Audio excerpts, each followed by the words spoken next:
Te damos tantas gracias, Señor, por tu bondad, por poder estar acá esta mañana, Señor.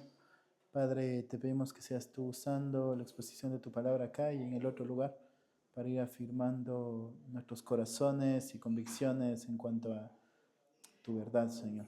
Padre, bendice este tiempo, Señor, y usa tu palabra para poder modelar nuestros corazones. Te lo pedimos en el nombre de Jesús. Amén. Bueno, el tema de este taller es venciendo nuestros pecados para la predicación fiel. Uno de los peligros en la vida ministerial es justamente el descuido de la palabra. Cuando vemos ahí en Hechos capítulo 6, no lo vamos a estudiar el pasaje, más tarde lo voy a exponer, pero la iglesia, conforme va cambiando, conforme va creciendo, la dinámica dentro de la iglesia local va cambiando mucho. Hay más cosas de qué ocuparse, hay más cosas que estar atentos, y uno de los peligros, ¿no es cierto?, es empezar a estar atento a todas las cosas que hay que hacer y descuidar la predicación de la verdad. Ahora, cuando vos preguntas, ¿no es cierto?, a pastores que cómo es su tiempo de estudio, vas a notar que muy pocos son los que se estiran a invertir mucho tiempo en el estudio de la palabra y más vale gastan más tiempo en otros asuntos, ¿sí? Asuntos para resolver. Cuando le preguntas a la persona, ¿no es cierto?, qué es lo que piensa que no le permite ser fiel en el estudio de la verdad, hay muchas razones que van a presentar. Una de las razones que van a marcar, ¿no es cierto?, es que hay muchas cosas para hacer, ¿sí? Falta de tiempo, ¿no es cierto? Hay muchas cosas para hacer y poco tiempo para hacerlas. Hay muchas situaciones para resolver. Y entonces, aunque son muchas veces razones válidas y realmente hay cosas que se necesitan resolver, el peligro, ¿no es cierto?, es la tensión que ahora empieza a surgir en el corazón del pastor. Porque ahora lo que pasa, ¿no es cierto?, en el corazón del pastor es que se genera una tensión entre dedicar tiempo para resolver los asuntos o dedicar tiempo para el estudio fiel de la verdad. Entonces, ustedes, en promedio, ¿cuánto piensan que un pastor debería invertir en el estudio de la palabra? ¿Semanal? ¿Qué? ¿Semanal? Semanal, claro. ¿Qué piensan? 12 horas. Ajá. ¿Qué piensan? ¿Ustedes están en el ministerio pastoral ahora? Sí, están ahí en el liderazgo de la iglesia. ¿Cuánto tiempo piensan que habría que invertir? Creo que cada día, mínimo el mediodía que uno tiene que estar ahí. Cada día. Cada día. O sea, si uno divide el día en 8 horas y uno está dedicado al ministerio de la palabra, o sea, tiene que dedicar mínimo mediodía. Por lo menos 4 horas por día, 4 decís o vos. 5 horas. Ajá. Ahora, ¿qué tan real es eso en los pastores hoy? No es tan real. Es, ¿no es cierto? No es tan real. ¿Y cuál piensan que serían las razones por las que no se dedique ese tiempo? Pues yo creo que es lo mismo que dice allá cuando Moisés empezó a tener como también ese mismo conflicto, ¿no? Y tuvo que decirle, bueno, toca encargar a otros que hagan otras cosas, o sea, las cosas del oficio, por llamarlo así, y nos tenemos que dedicar a hacer lo que tenemos que hacer. Entonces muchas veces, ¿verdad? Pero hoy en día el pastor tiene que atender asuntos seculares, trabajos seculares, porque las iglesias no proveen para sostener a su pastor. Razón por la cual ellos van a trabajar en trabajos seculares para poder tener sustento para su familia. Entonces, el tiempo que ellos disponen pueden ser 4 o 5 horas, porque tienen que tener hijos, familia, trabajo y además todas las situaciones que le presentan de salud, económicas, sociales y atender los problemas de la iglesia. Son muchas, ¿verdad? Son muchas circunstancias. Entonces, esa es una realidad. Lo que debemos pensar es la fidelidad en la predicación bíblica no se mide a la luz de cuántas horas dedicaste en estudiar, sino la fidelidad en la predicación bíblica se va a medir en el lugar que tiene la predicación en el corazón del predicador, ¿sí? Uno de los conflictos, ¿no es cierto?, no son las circunstancias, no es la cantidad de horas de trabajo secular que tiene que tener, las situaciones familiares que debe cubrir, las situaciones de la iglesia que tiene que resolver. El problema de todo esto es el corazón del predicador, ¿sí? En el corazón del predicador surge esta tensión, ¿no es cierto?, que las prioridades del predicador empiezan a cambiar. Y cuando las prioridades del predicador empiezan a cambiar, ¿no es cierto?, en el corazón del predicador, entonces las prioridades empiezan a desplazarse dentro de su corazón. Entonces cuando pensamos, ¿no es cierto?, en qué es lo que él hace que el predicador no se dedique fielmente a la predicación, la respuesta sería, no es un problema de circunstancias, es un problema del corazón, ¿sí?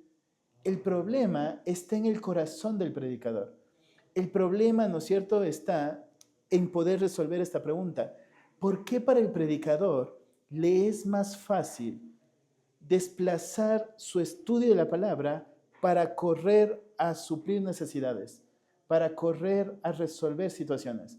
Entonces, muchas veces no es cuestión de falta de situaciones, porque situaciones hay todo el tiempo.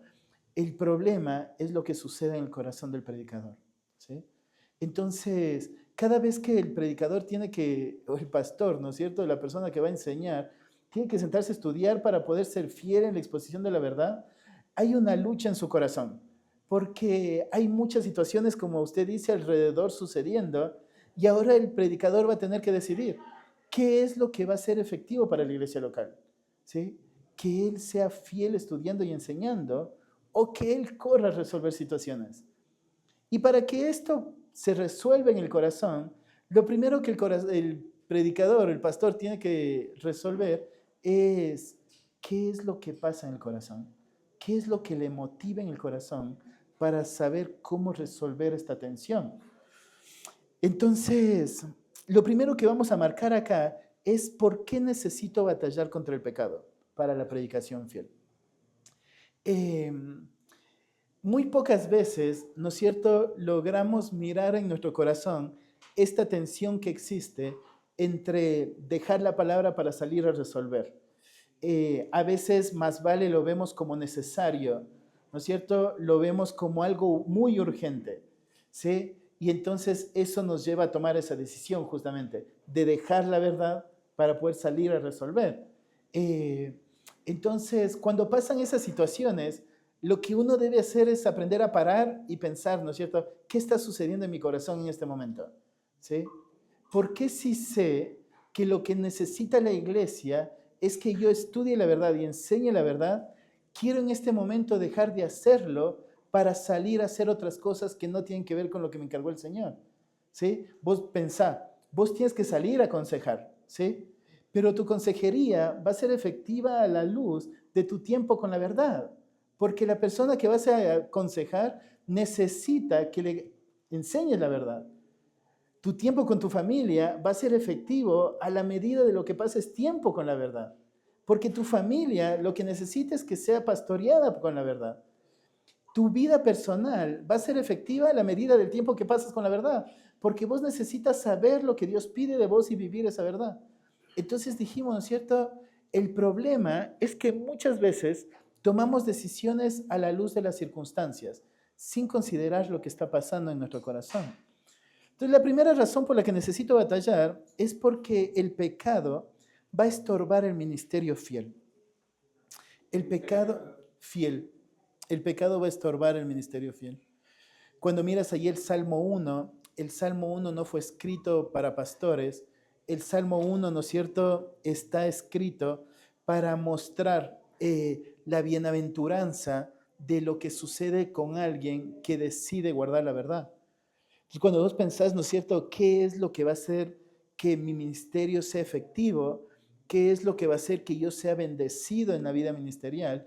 Lo que tienes que pensar es esto, parte de este punto de sabiduría, ¿cierto? Donde dice, bienaventurado el varón que no anduvo en consejo de malos, ni estuvo en camino de pecadores, ni en silla de escarnecedores se sentado, sino que en la ley de Jehová está su delicia, y en su ley medita de día y de noche. será como árbol plantado junto a corrientes de agua, que da su fruto a su tiempo y su hoja no cae, y todo lo que hace prosperará. ¿Sí? Ayer hablaba con alguien y me decía, no, realmente yo veo como Dios me bendice en todo.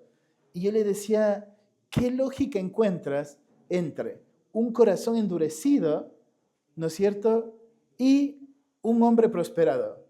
¿Vos puedes realmente decir, Dios me prosperó sabiendo que estás endurecido ante el consejo de Dios? No hay ninguna lógica en eso, ¿no es cierto? El problema es que muchas veces relacionamos el que nos vaya bien con que estamos siendo bienaventurados por Dios. Pero acá es muy claro el salmista. El salmista dice que Dios va a bendecir a este tipo de personas, a la persona que no anduvo en pecado, sino que en la ley de Jehová está su delicia.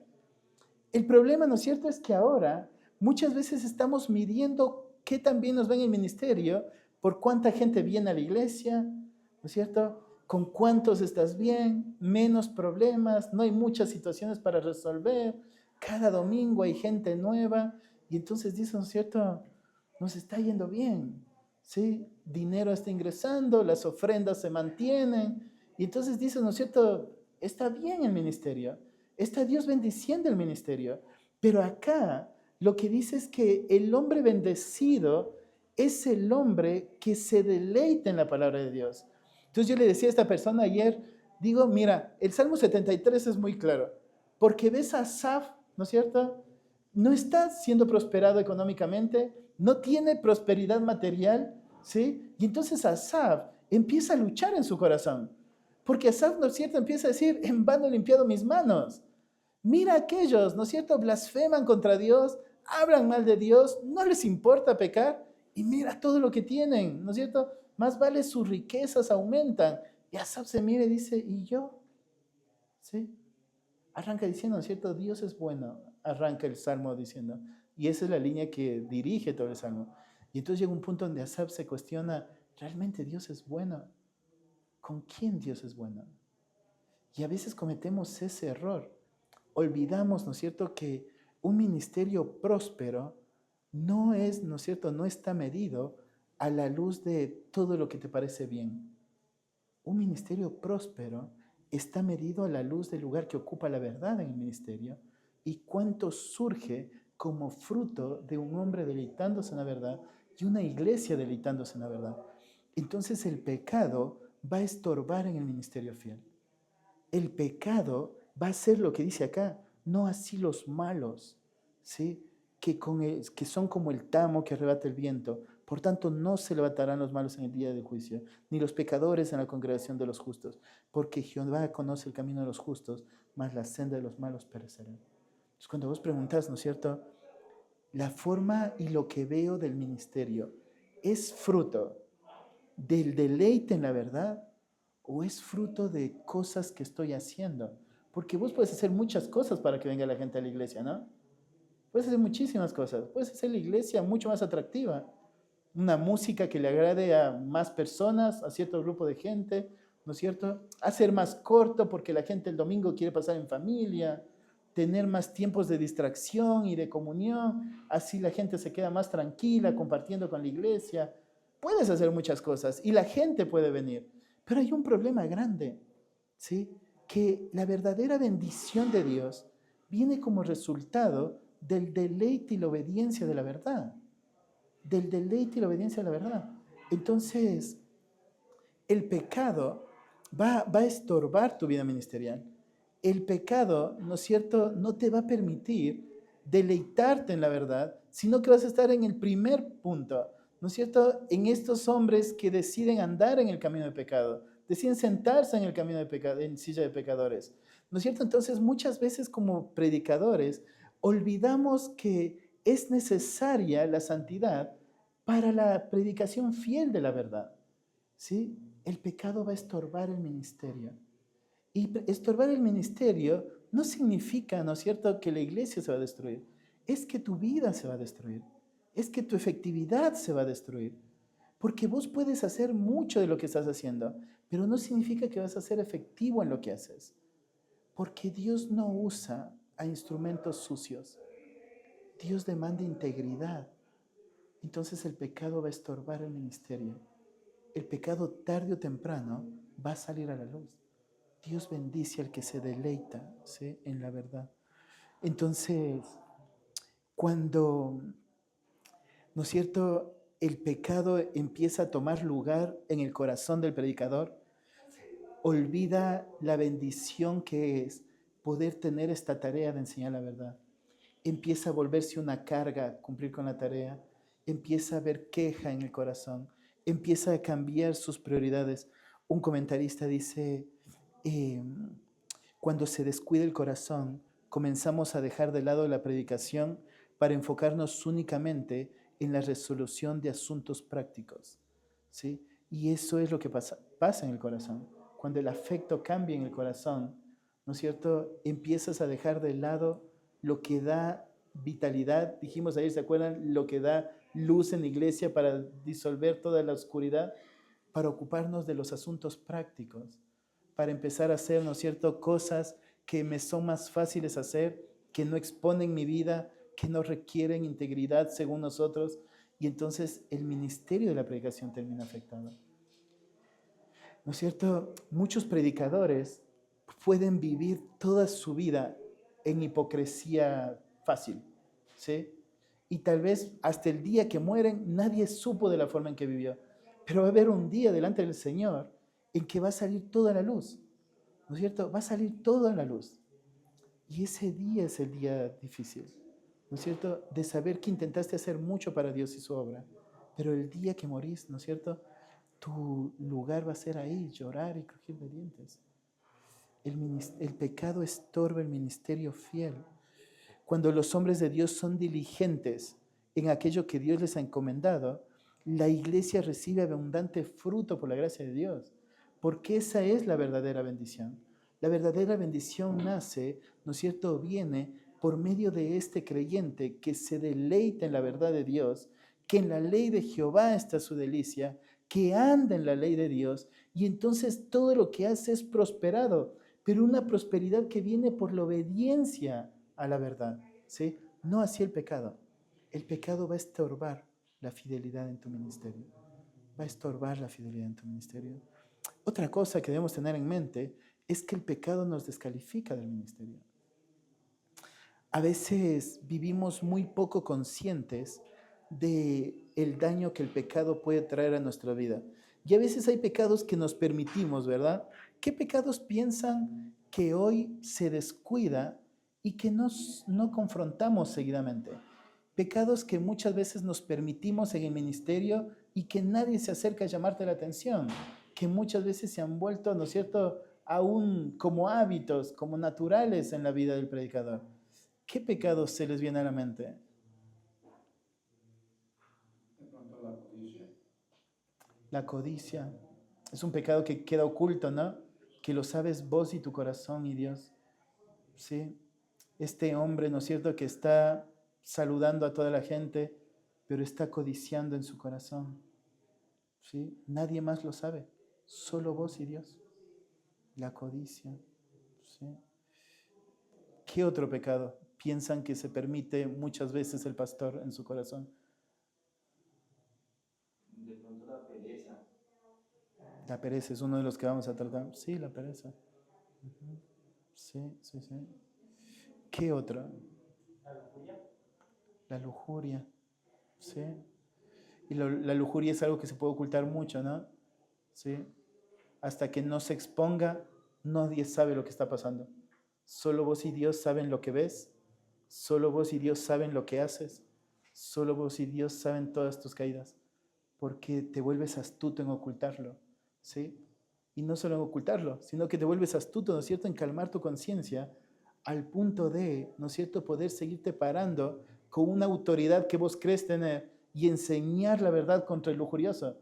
Llamar a la congregación a vivir en santidad y aún así vos sabes lo que estás haciendo, ¿verdad? ¿Qué otro pecado piensan que... ¿Qué? El orgullo. El orgullo. Lo vamos a tratar más adelante. Sí, el orgullo. Que también puede quedar muy oculto, ¿no? Puede quedar muy oculto en el corazón. La avaricia. Sí. ¿Qué? El temor a los hombres, la ansiedad. Sí. El problema, ¿no es cierto?, es que ningún pecado se queda pequeño. La codicia, la lujuria, tarde o temprano te va a descalificar del ministerio. Tarde o temprano. Tarde o temprano te va a llevar, ¿no es cierto?, a romper este aspecto de marido de una sola mujer. Y quedas fuera del ministerio. La avaricia te va a descalificar, ¿no es cierto?, y te va a dejar fuera. No avaro. El problema es que muchas veces amamos más nuestro pecado que la tarea que nos encomendó el Señor. ¿No es cierto? Amamos más nuestro pecado que la tarea que nos encomendó el Señor. Terminamos idolatrando la tarea y entonces decidimos vivir con pecado por miedo a perder lo que me gusta hacer. Entonces, ¿no es cierto? Están los pastores que dicen, no, si yo confieso esto, entonces voy a salir del ministerio. Hablábase el año pasado con un pastor y decía, si yo tengo que salir del ministerio, no sé qué hacer con mi familia, porque hoy el ministerio es mi recurso. Hoy del ministerio es con lo que yo doy de comer a mi familia. Si me sacan el ministerio, ¿qué hago? Y yo le decía, ¿no es cierto? Mira lo que está pasando en tu corazón. Tu ministerio dejó de ser un ministerio, dejó de ser un punto de servicio para el Señor. Tu ministerio ahora es un trabajo del cual te estás beneficiando. Pero pienso muchas veces, pasa en muchos, ¿no es cierto? Estas luchas, nada más que las mantenemos adentro. Pero el pecado te descalifica del ministerio. Cuando vos miras en las epístolas pastorales, tanto en Timoteo como Tito, encontramos, ¿no es cierto?, órdenes claras del carácter que el pastor debe mantener. Órdenes claras, ¿no es cierto?, que no son ideales a alcanzar, sino que realmente es lo que debe estar sucediendo en el corazón de cada pastor. Pero el problema, ¿no es cierto?, es que tarde o temprano dejamos de cuidar el carácter y empezamos a disimular un carácter. Empezamos a presentarnos, ¿no es cierto?, como líderes. Empezamos a aprender a cómo engañar a las personas y poder mantenerte pastoreando a la iglesia y conviviendo con tu pecado. Pero tarde o temprano, querido hermano, va a salir todo a la luz. El pastor es llamado a ser un líder servicial. No solo a pararse y enseñar la verdad, sino que el llamado de Dios para el pastor es modelar con su vida la verdad, modelar con su vida, llamando a la iglesia a imitarlo, sabiendo que cualquiera puede andar al lado tuyo y te puede imitar porque no hay nada que esconder, porque no hay nada que te va a dejar fuera, sabiendo que cualquiera, ¿no es cierto?, puede saber todo lo que ocurre en tu vida porque no hay nada que estás ocultando. Pero querido hermano, el pecado, tarde o temprano, ¿sí?, te va a sacar del ministerio. No solo estorba el ministerio, sino que el pecado te deja fuera del ministerio. El pecado descalifica al hombre de Dios para el ministerio. El pecado descalifica. Cuando vos miras ahí, ¿no es cierto?, en 2 de Timoteo 2,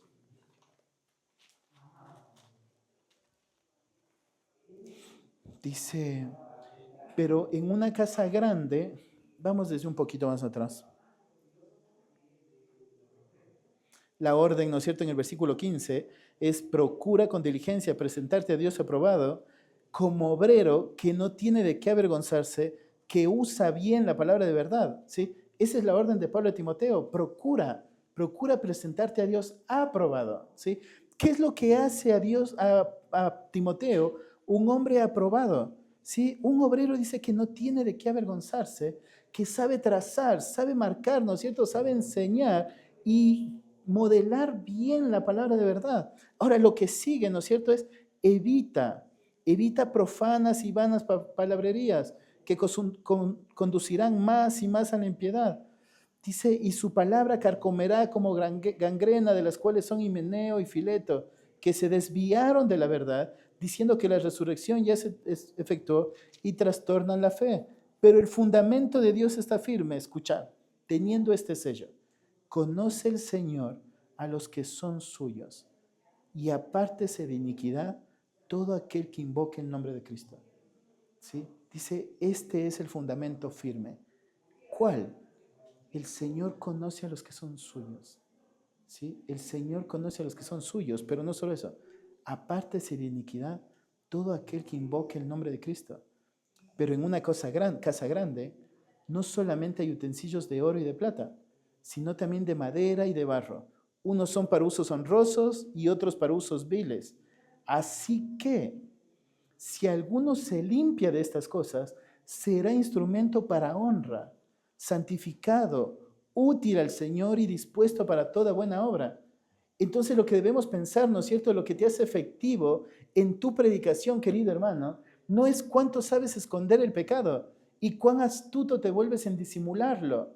Lo que te va a hacer efectivo, lo que nos va a hacer efectivos en la predicación fiel de la verdad, es esto, ser instrumentos limpios, estarnos limpiando de estas cosas.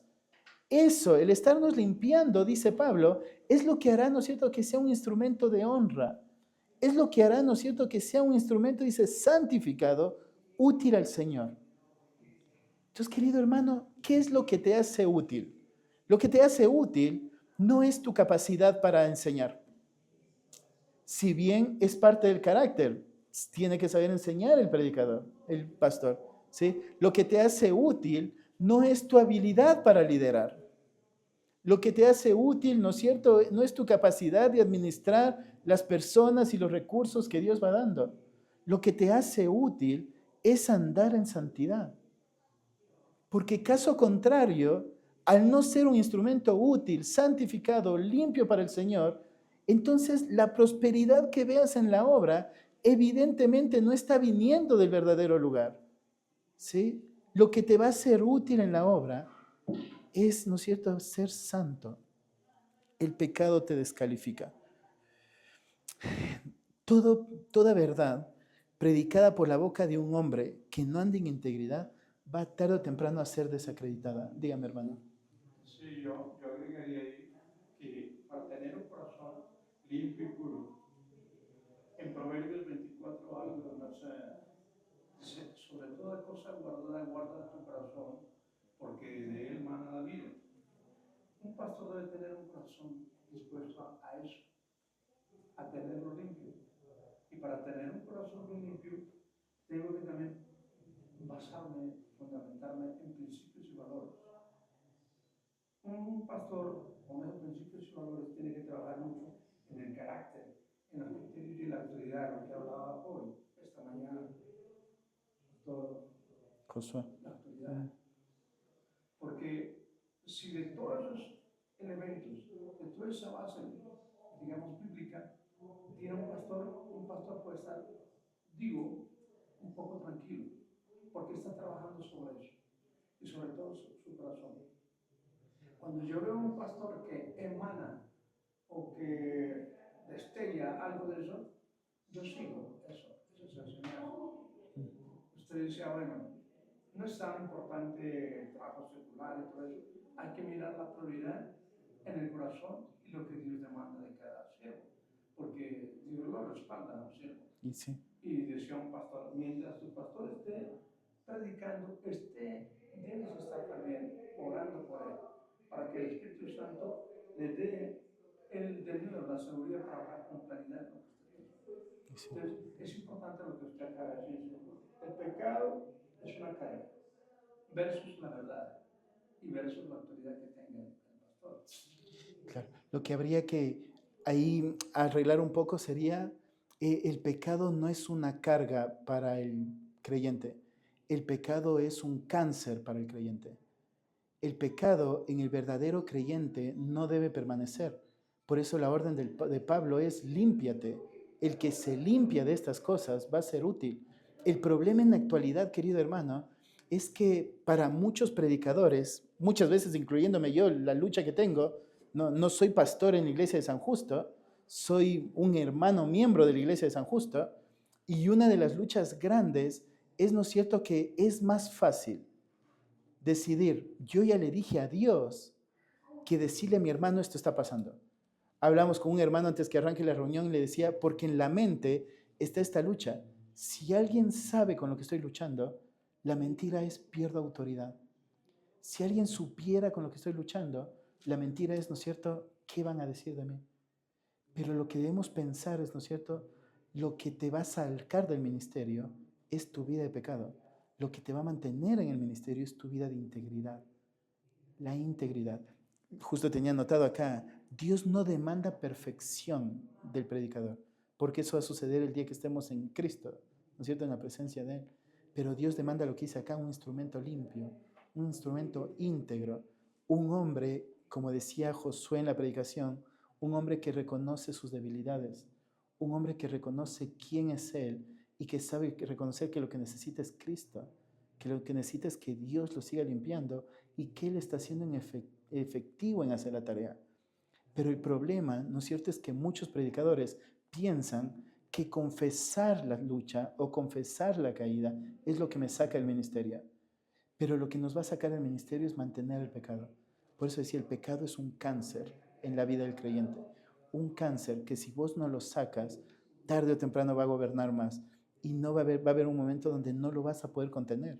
Va a haber un momento donde no lo vas a poder ocultar más. Va a haber un momento donde el pecado ha llegado a tal punto que te va a dejar siendo inútil para el ministerio.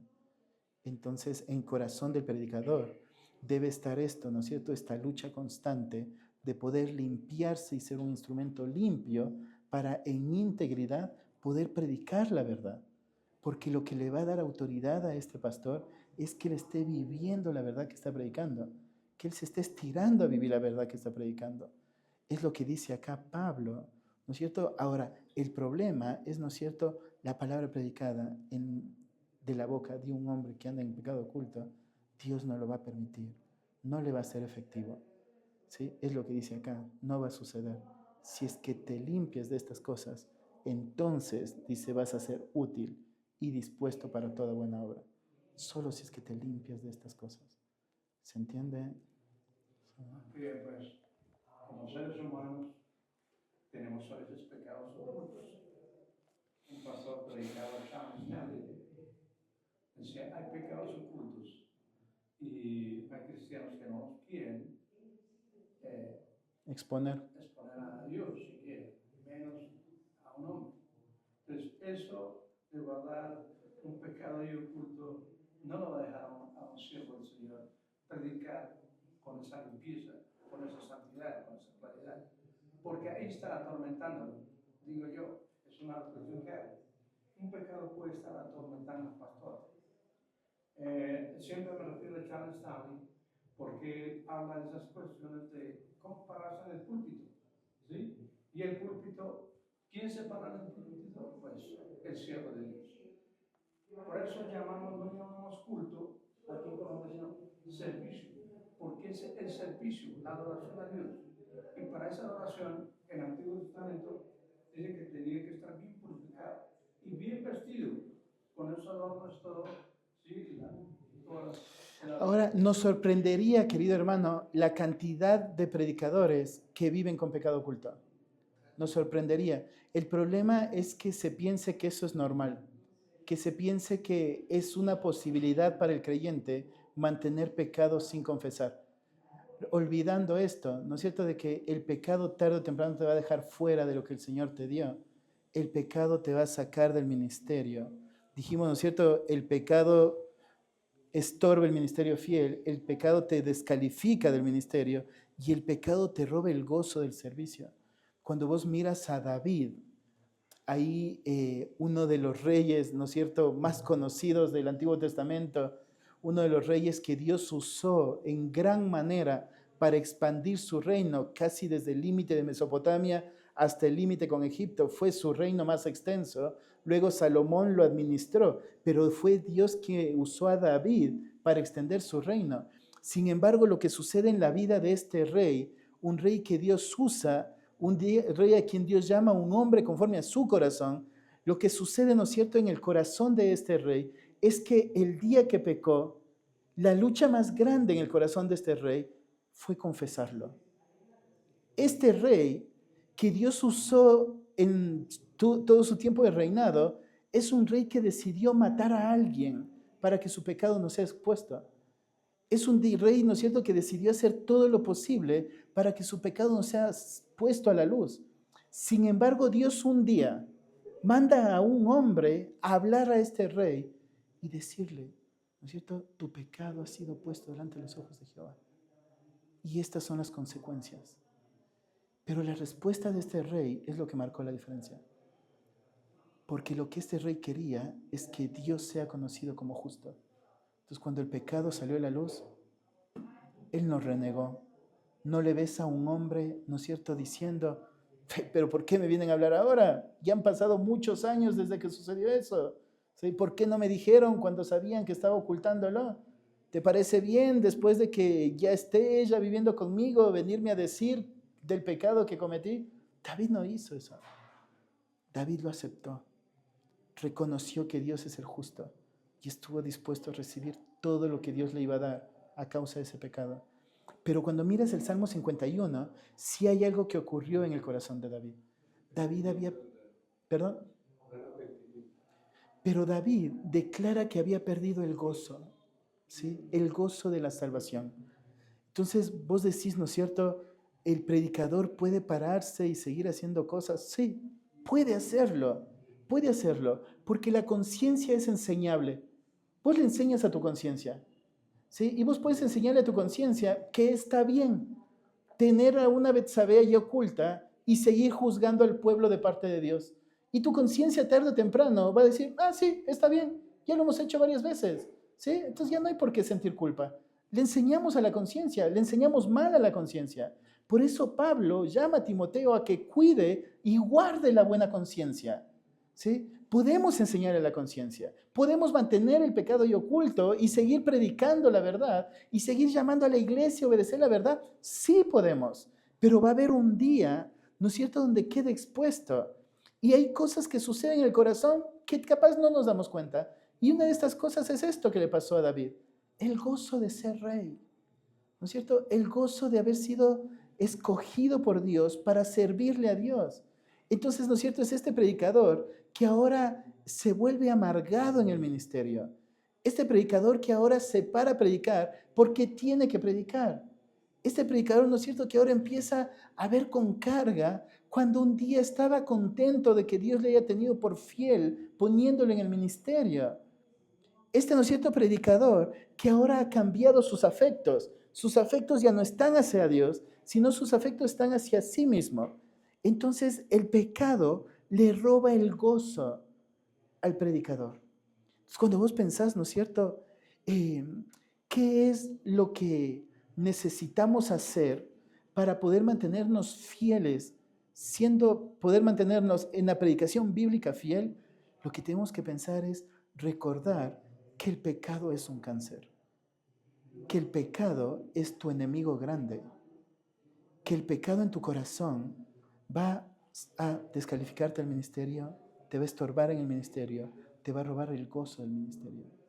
El pecado va a lastimar. Espérame un ratico. El pecado te va a lastimar. Entonces, cuando la convicción en el corazón del predicador se debilita y cuando el pecado va tomando lugar en el corazón del predicador, ahora cada circunstancia se va a volver una excusa en el corazón del predicador. Entonces, ¿no es cierto?, está este pastor que arranca diciendo, yo tengo el trabajo que cumplir de manera secular, tengo a mi familia que cuidar, pero entiendo que esto es lo que Dios me ha llamado a hacer y entonces ve con gozo desgastarse para el estudio de la palabra. Pero cuando el pecado va ganando lugar en su corazón, entonces cambia su afecto, ¿no es cierto? Y es este predicador que ahora dice, con todo lo que tengo que hacer, encima me tengo que sentar a estudiar, ¿no es cierto? Y encima me toca pensar qué enseñarle a la iglesia. Y me toca estar solucionando los asuntos. El pecado roba el gozo en el corazón del siervo de Dios.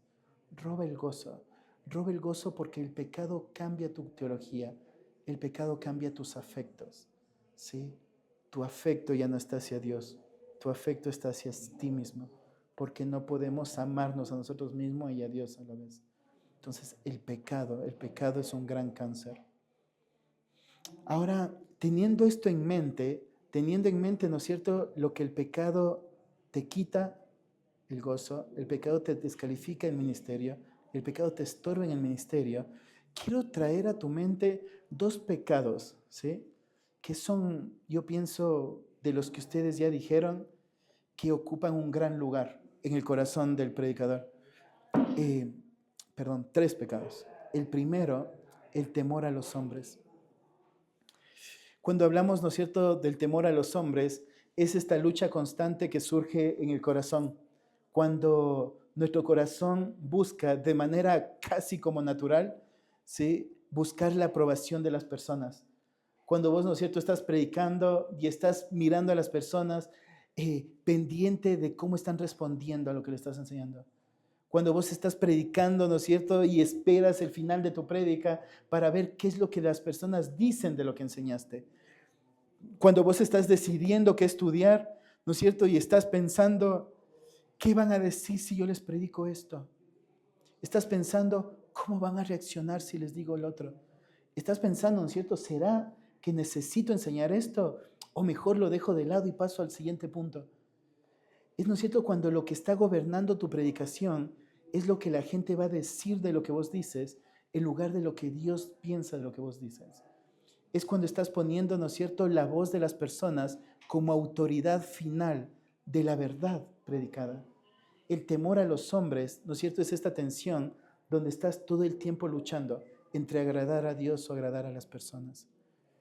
Miramos ahí en 1 Samuel capítulo 15, versículo 24, cuando Samuel llega a Saúl y le pregunta por qué hizo lo que hizo. Saúl admite esto. Dice, el temor al pueblo me llevó a obedecer la voz. Entonces, ¿no es cierto? Vos dices, ¿qué es lo que pasó en el corazón de Saúl? Saúl lo declara abiertamente y dice, yo tomé esta decisión porque temí a ellos. Por temor a ellos, yo lo que hice fue obedecer lo que ellos me dijeron, ¿sí? Es temor a los hombres, te va a llevar a esto, te va, ¿no es cierto?, a llevar a priorizar lo que crees que la gente pide sobre lo que entiendes que la gente necesita. Entonces, ¿no es cierto?, estás todo el tiempo reaccionando a lo que la gente te está diciendo y entonces te dice, pastor, sería bueno que enseñe sobre esto. ¿No es cierto? Pastor, sería bueno que enseñe sobre lo otro. Pastor, ¿no es cierto? No, estamos cansados de que todo el tiempo esté enseñando el mismo libro. ¿Por qué no hace mejor esto? ¿No es cierto? Y entonces estás respondiendo a la voz de las personas porque vos lo que estás buscando es agradar a las personas. Y hace lo que hace Saúl. Perdón, ¿no es cierto? Yo temía la voz y entonces respondía a lo que ellos me dijeron. La predicación fiel, querido hermano, es un llamado a la valentía. La predicación fiel no es para cobardes. Pablo le recuerda a Timoteo, ¿no es cierto?, que Dios no le ha dado espíritu de cobardía, sino de poder, de amor y de dominio propio. Entonces, cuando le llaman, ¿no es cierto?, a que avance en su ministerio y que avive el don del fuego que hay en él, ¿no es cierto?, el fuego del don que hay en él, lo que Pablo le está diciendo, Dios no te llamó a cobardía. Tú cuando pensás en la predicación fiel y pensás en esta lucha del temor a los hombres, lo que tienes que pensar es, ¿no es cierto?, Dios no me llamó a ser cobarde, ¿sí? Dios me llamó a ser fiel. Sí, hermano. Pensad, ¿no es cierto?, el temor a los hombres. El temor a los hombres. En segundo lugar, en cuanto al temor a los hombres, podemos mirar allí en Juan 12. Mira, este es un ejemplo muy claro. Juan capítulo 12, dice 12, versículo 42 y 43, dice, con todo eso está Jesús hablando a los fariseos, ¿sí? Y dice, con todo eso, aún de los gobernantes, muchos creyeron en él. Jesús acaba de predicar, acaba de mostrarle cómo la profecía se estaba cumpliendo y dice, ¿no es cierto?, muchos se convirtieron, pero mira lo que sigue esto. Pero a causa de los fariseos no lo confesaban para no ser expulsados de la sinagoga. Entonces dice, muchos de los gobernantes que estaban ahí creían lo que Jesús les estaba diciendo, entendían lo que Jesús les estaba diciendo, pero cuando miraban los que están alrededor decían, están los fariseos, ¿qué van a hacer? Nos van a echar de la sinagoga si decimos que estamos de acuerdo con lo que él dice, ¿sí? Y mira lo que aclara el evangelista, porque amaban más la gloria de los hombres que la gloria de Dios. ¿No es cierto? Entonces, por un lado está el predicador que teme a los hombres y quiere complacer la voz de los hombres, y por otro lado está el predicador que teme a los hombres y quiere buscar la gloria de parte de los hombres. Entonces está este predicador, ¿no es cierto?, que lo que quiere es el reconocimiento de las personas, que lo que quiere, ¿no es cierto?, es que la persona se acerque y le diga, qué bendición que fue tu enseñanza, que la persona, ¿no es cierto?, se acerque y le diga, qué buen predicador que eres, me gusta cómo enseñas, ¿no es cierto? Y entonces empiezas a hacer lo que hacían estos hombres. empiezas a buscar la gloria de los hombres en lugar de llevarle la gloria a Dios. Es lo que nos enseñaba Josué esta mañana, ¿no es cierto? Donde estás dispuesto a usar humana sabiduría con tal de conseguir este aspecto de tu vida, con tal, ¿no es cierto?, de llegar a este punto de encontrar la gloria de los hombres y no llevarle la gloria a Dios. Entonces, el temor a los hombres, ¿no es cierto?, nos lleva a responder a la voz de los hombres. El temor a los hombres nos lleva a buscar la aprobación, la gloria de los hombres. Hay una lucha interna muy grande por el reconocimiento humano que va a desviar constantemente nuestro corazón, que constantemente, ¿no es cierto?, va a estar ahí latiendo dentro de nosotros y durante la prédica pensando, ¿no es cierto?, ¿qué están pensando de lo que estoy diciendo? Hablábamos recién con Matías y yo le decía que un par de años atrás, cuando Matías estaba sentado mientras yo le enseñaba, me temblaba mucho la voz, ¿no es cierto? Y hablaba pero con muchos nervios y estaba muy atento a qué cara ponía Matías, a qué hacía Matías mientras yo predicaba. Y Mati cuando escucha, siempre escucha con el ceño fruncido. Entonces en mi mente estaba, ¿no es cierto?, ¿qué me equivoqué? ¿Qué dije mal? ¿No es cierto? ¿Qué es lo que expuse mal? ¿Por qué está frunciendo el ceño? Y lo que marca, ¿no es cierto?, es cómo nuestro corazón, aún estando predicando la verdad, está muy atento a lo que el hombre piensa. Porque hay un punto, hermano, donde uno tiene que pensar, ¿qué quiero? ¿Qué quiero cuando predico? ¿Quiero que la gente me aplauda o quiero servir a la gente?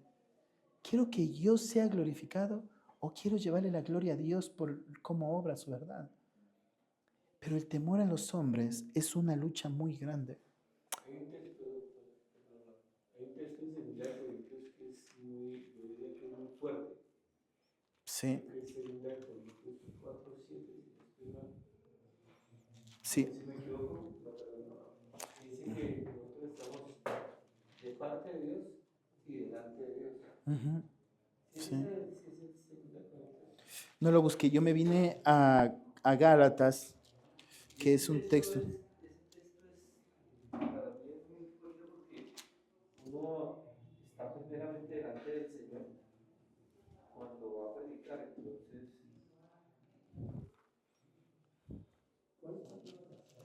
em, ahí está buscando el hermano. perdón, Ahí lo tiene, si no, avanzo y lo sigue buscando. Ahí en el libro de Gálatas, Pablo le va a advertir algo, mira. Gálatas capítulo 1 dice lo siguiente.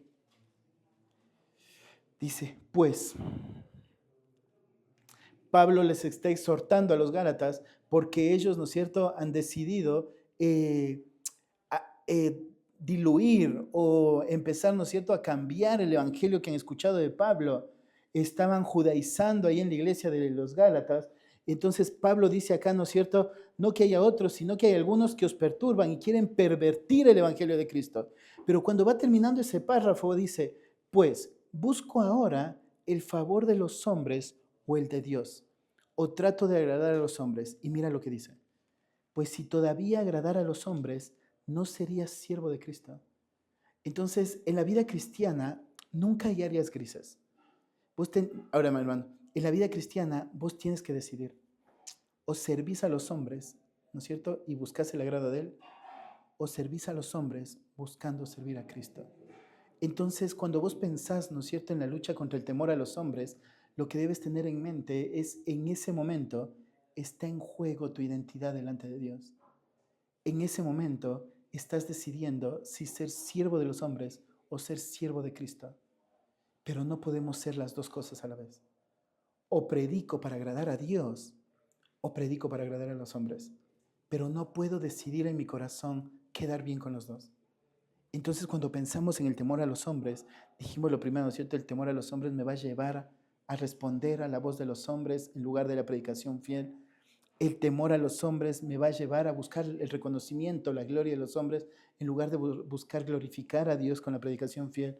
El temor a los hombres va a afectar mi identidad delante de este Dios, ¿sí? O soy siervo de Cristo o no lo soy, ¿sí? Soy siervo de los hombres. Debo decidir a quién servir. Dígame, mi hermano. Segunda de Corintios no es el 7, sino el 17. Segunda de Corintios 2,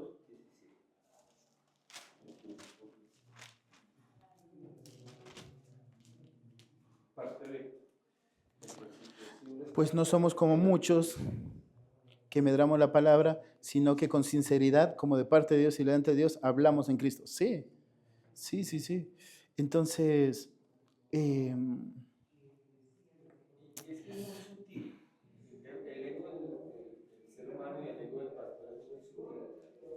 sí, O sea, es una cosa que pasa muy fácil. sí, Por- porque está uno ahí y es tan, para el ego, para la carne, tan placentero que le pongan la mano en la espalda a la persona o a uno. Y yo creo que a todos nos ha pasado, ¿sabes? Y que sí, nos digan, "Ah, qué mensaje que usted".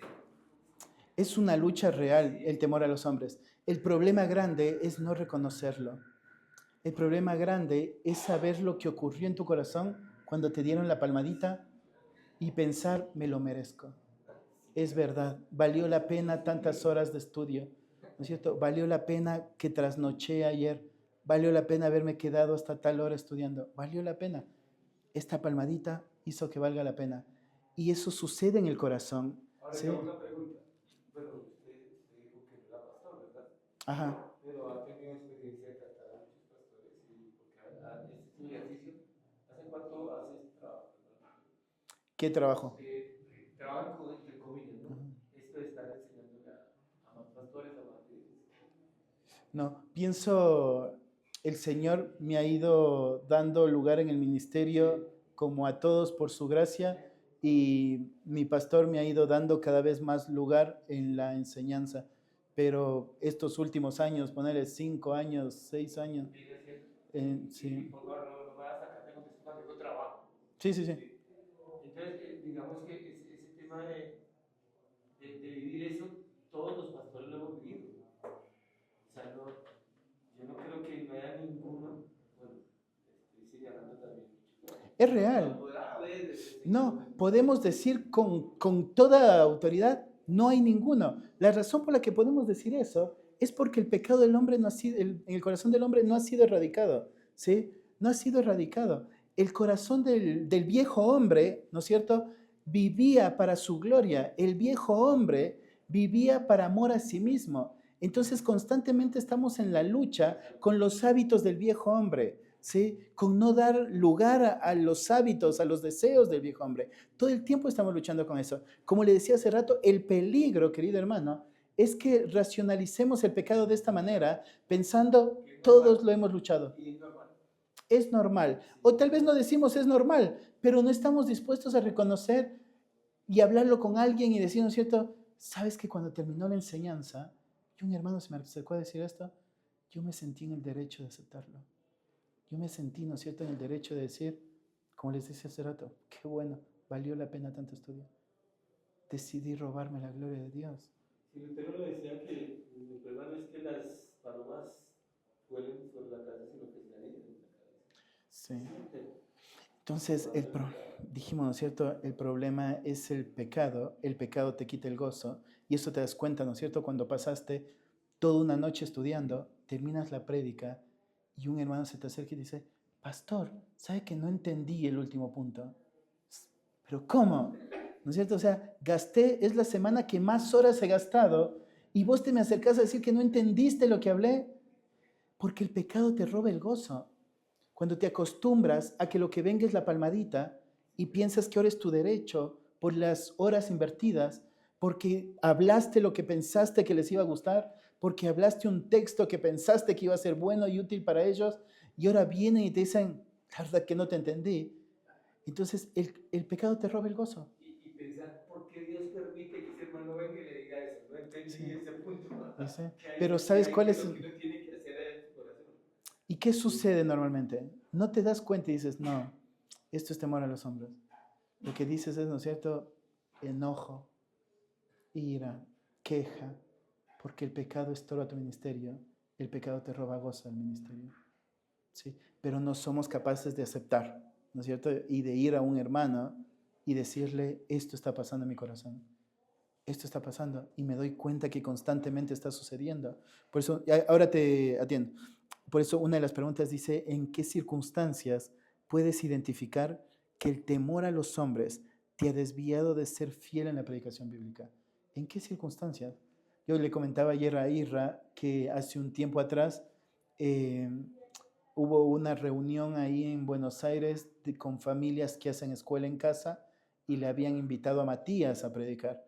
Matías tenía otro compromiso y entonces me mandó a mí. Entonces en mi mente ya estaba, ¿no es cierto? La gente espera a Matías, ¿sí? Y va a llegar Cristian. Entonces estudié la palabra, estudié los textos y una noche antes vino el temor a los hombres. Entonces, ¿será que este es el texto que debía predicar? ¿Será que esto es lo que ellos esperan? ¿Será que esto les va a ser útil? ¿No es cierto? Y mis preguntas no vienen pensando en quiero ser fiel con el texto. Mis preguntas vienen a la mente, ¿no es cierto? ¿Será que se van a agradar con lo que voy a decir? Entonces, ¿cierto? Fue decirle a Mati, mira, estudié esto, ¿pensás que está bien? ¿No está fuera de contexto? ¿No está tironeado? ¿Pensás que...? Y Matías me dijo, predica la verdad y deja que la verdad hable, ¿no es cierto? No estés pensando en lo que ellos piensan. Y creo que el poder exponerse estoy convencido que el exponerse es el medio de gracia que Dios ha dejado para que el creyente pueda vivir en santidad. Pero pienso, es una lucha grande hacerlo. Es una lucha grande hacerlo, pero es algo que hay que hacerlo. Entonces, como vos decías, creo que todos luchamos, pero yo diría, son pocos los que pueden ir a alguien y decirle, esto está pasando en mi corazón. Son pocos. Son muchos los que se acreditan el mérito. Son muchos los que dejan que el temor a los hombres, ¿no es cierto? Y el buscar el agrado de los hombres dirija su ministerio. Son muchos. Y pasa lo que dijimos. Termina sacándote el ministerio, estorbando tu ministerio, quitándote el gozo del ministerio. ¿Quieres preguntar? No, preguntarte si va a haber como un tiempito para hacerte preguntas sobre el tema. Sí, lo ideal sería al final, va a haber un tiempito, sí. Otra pregunta que yo puse acá en cuanto al temor a los hombres es, ¿qué es lo que tu corazón quiere conseguir en los momentos donde logras identificar? Entonces, ¿no es cierto? Dijimos hace rato, lo que quieres tu corazón es que alguien se acerque y reconozca la cantidad de horas que invertiste estudiando, que se acerquen y te agradezcan por haber estudiado con fidelidad, que se acerquen y te agradezcan por predicar sin temor, en valentía, que se acerquen, ¿no es cierto? Y te digan, gracias, pastor, qué buena enseñanza. ¿Qué es lo que está esperando tu corazón? Porque eso es lo que te va a sacar del ministerio. La idolatría te echa fuera del ministerio. Tarde o temprano, los mismos que te están aplaudiendo te van a terminar sacando. Tarde o temprano. Porque eso trae el pecado. El pecado nunca trae un fin bueno. Nunca. ¿Sí? El segundo pecado que yo pensé en tratar es la pereza. Entonces, primero dijimos el temor a los hombres. El temor a los hombres te va a desviar de la predicación fiel. Dijimos, ¿cierto? Si la predicación fiel, aprendimos ayer, es predicar el mensaje de Dios con el sentido de Dios para que las personas obedezcan a Dios, el temor a los hombres te va a llevar a predicar la voz de los hombres, ¿sí? Para buscar el agrado de los hombres, robándole la gloria a Dios, ¿sí? Ahora, la pereza. Muchas veces pensamos que el perezoso es el que no hace nada, ¿sí? Muchas veces pensamos, ¿cierto?, que el perezoso es el que se levanta más tarde y se acuesta bien temprano. Muchas veces, ¿no es cierto?, pensamos que el perezoso es la persona que solo está pensando en dormir. Pero la Escritura va a marcar varias características del perezoso. Cuando Pablo habla acerca del perezoso, por ejemplo, dice que el perezoso es el que no es diligente en lo que tiene que hacer. Es en lo que requiere diligencia, no perezoso. Entonces, ¿cierto? Alguien perezoso es alguien que sabe lo que tiene que hacer y está decidiendo no hacerlo. Entonces, ¿no es cierto? Puede ser marcado como perezoso. Yo le decía a Matías, yo estoy cursando un curso de consejería y tenía que contestar 40 preguntas, 20 de teología y 20 de estudios de caso. Y me sentaba a estudiar, pero si alguien venía, ¿no es cierto? Me decía, che, ¿podemos charlar? Cerraba la computadora y me iba a charlar. Y entiendo, esto es lo que tengo que hacer. Porque si quiero ser en efectivo en esas charlas, esto tiene que suceder. Pero, ¿no es cierto? El perezoso hace eso. El perezoso reconoce, esto es lo que me cuesta, ¿sí? Esto es lo que mi carne no quiere. No quiero estar sentado horas y horas y horas estudiando. quiero salir y charlar, ¿no es cierto? Entonces la pereza no es no hacer nada. La pereza es no hacer lo que tienes que hacer, ¿sí? Entonces la marca del perezoso no es alguien que está sin hacer nada. La marca del perezoso es aquel que sabe lo que tiene que hacer y no está siendo diligente en hacerlo. La pereza no solo afecta a tu vida personal. La pereza va a impactar a toda la iglesia. La razón, ¿no es cierto?, por la que va a impactar a toda la iglesia es porque, por ejemplo, el llamado de Pablo ahí en Corintios es portaos varonilmente y esforzaos. ¿A quién le está diciendo esto Pablo? ¿A los hombres de la iglesia o a toda la iglesia? A toda la iglesia. A toda la iglesia le está diciendo, pórtense varonilmente y esfuércense. Ahora imagínate una iglesia llena de perezosos. Cuando ellos dicen, cierto, pórtense varonilmente, pórtense como los hombres de acá, y las mujeres ven, los niños ven y dicen, bueno, ¿no es cierto? Y todos entregados a la pereza. Entonces, el portaos varonilmente, ¿no es cierto?, demanda el carácter de hombres modelando toda la iglesia, ¿sí? Entonces, el perezoso no solo afecta a su vida personal, afecta a los que lo rodean. ¿Se acuerdan este proverbio que dice que la vida del perezoso es como humo a los ojos y vinagre a los dientes? ¿Sí? Humo a los ojos y vinagre a los dientes. ¿Cómo es el humo a los ojos? ¿Qué? Molesto, molesto. ¿Y el vinagre a los dientes? Te hace feo, ¿no es cierto? Así es el perezoso para los que lo rodean, ¿sí? La pereza no afecta solo tu vida personal. La pereza termina dejándote fuera. La pereza termina molestando a todos los que te rodean. Por la pereza perdés autoridad. Por la pereza tu palabra deja de ser válida. Porque estás, ¿no es cierto?, diciendo yo voy tal día y luego el día que tienes de ir encuentras que hay cosas mejores que quieres hacer. ¿No es cierto? Entonces dice, hermano, mejor pasémoslo para tal día, ¿sí?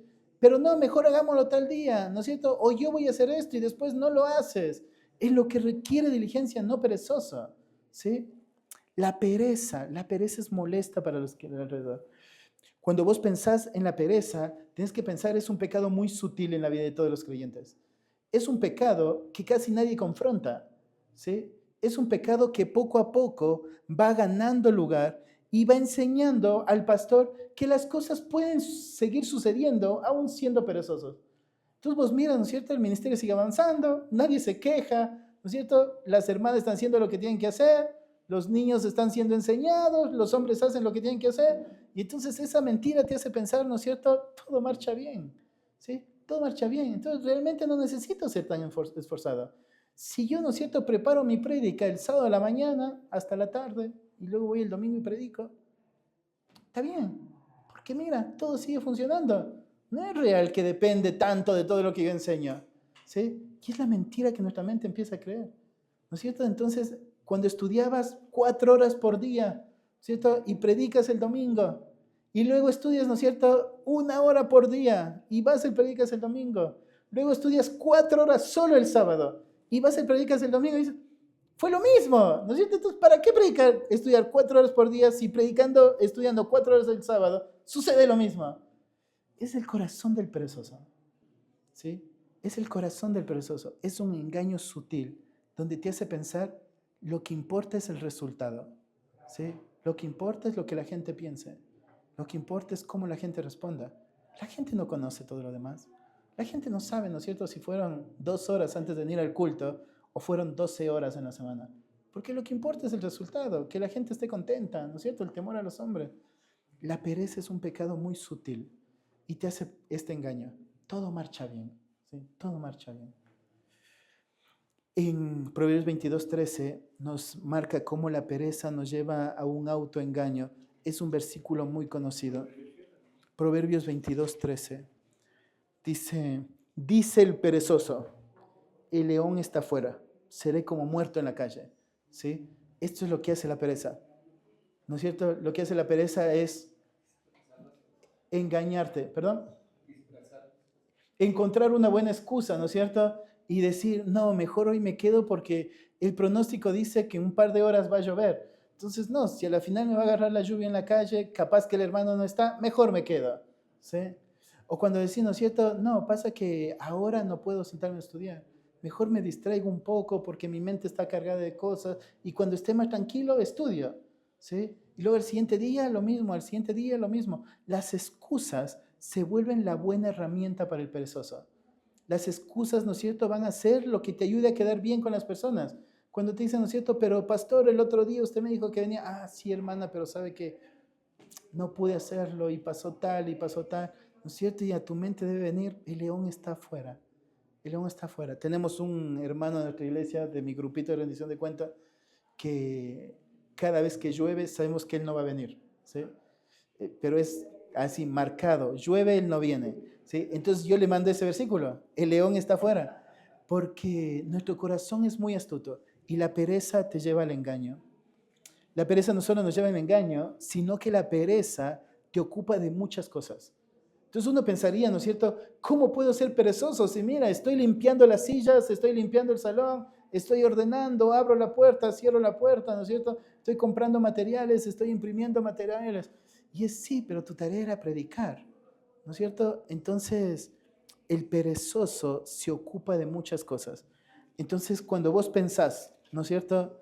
Aquel hombre con el que charlas y te dice, no puedo ser perezoso, si tengo mi día muy ocupado, vos tienes que decir, ¿no es cierto? Esa es la marca del perezoso, ¿sí? La marca del perezoso es aquel que se enreda en mucho y no hace nada, ¿sí? Proverbios 13 dice, el alma del perezoso desea y nada alcanza, mas el alma de los diligentes será prosperada, ¿sí? Ese es el corazón del perezoso. El corazón del perezoso es el que quiere hacer todo, ¿no es cierto? Y se propone hacer todo y empieza a hacer todo, pero nada termina. Entonces, cuando pensás, ¿no es cierto?, en un hombre que está enredado en muchas cosas, pues lo que tienes que pensar es un buen síntoma del perezoso. Pero a veces pensamos al revés, ¿no es cierto? Como estoy ocupado de muchas cosas, las muchas cosas se vuelven la excusa para no predicar. Las muchas cosas se vuelven la excusa para no ser fiel en el estudio. Pero esa es la marca de un perezoso, ¿sí? El alma del diligente va a ser prosperada.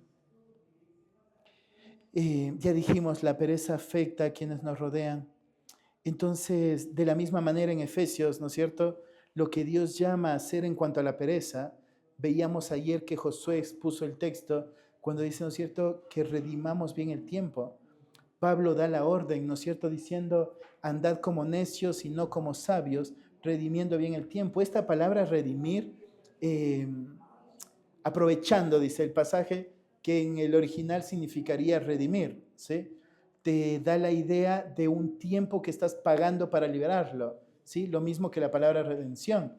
Entonces dice, un hombre sabio es el hombre que mira el tiempo como algo que paga para liberarlo, para aprovecharlo, para hacerlo suyo.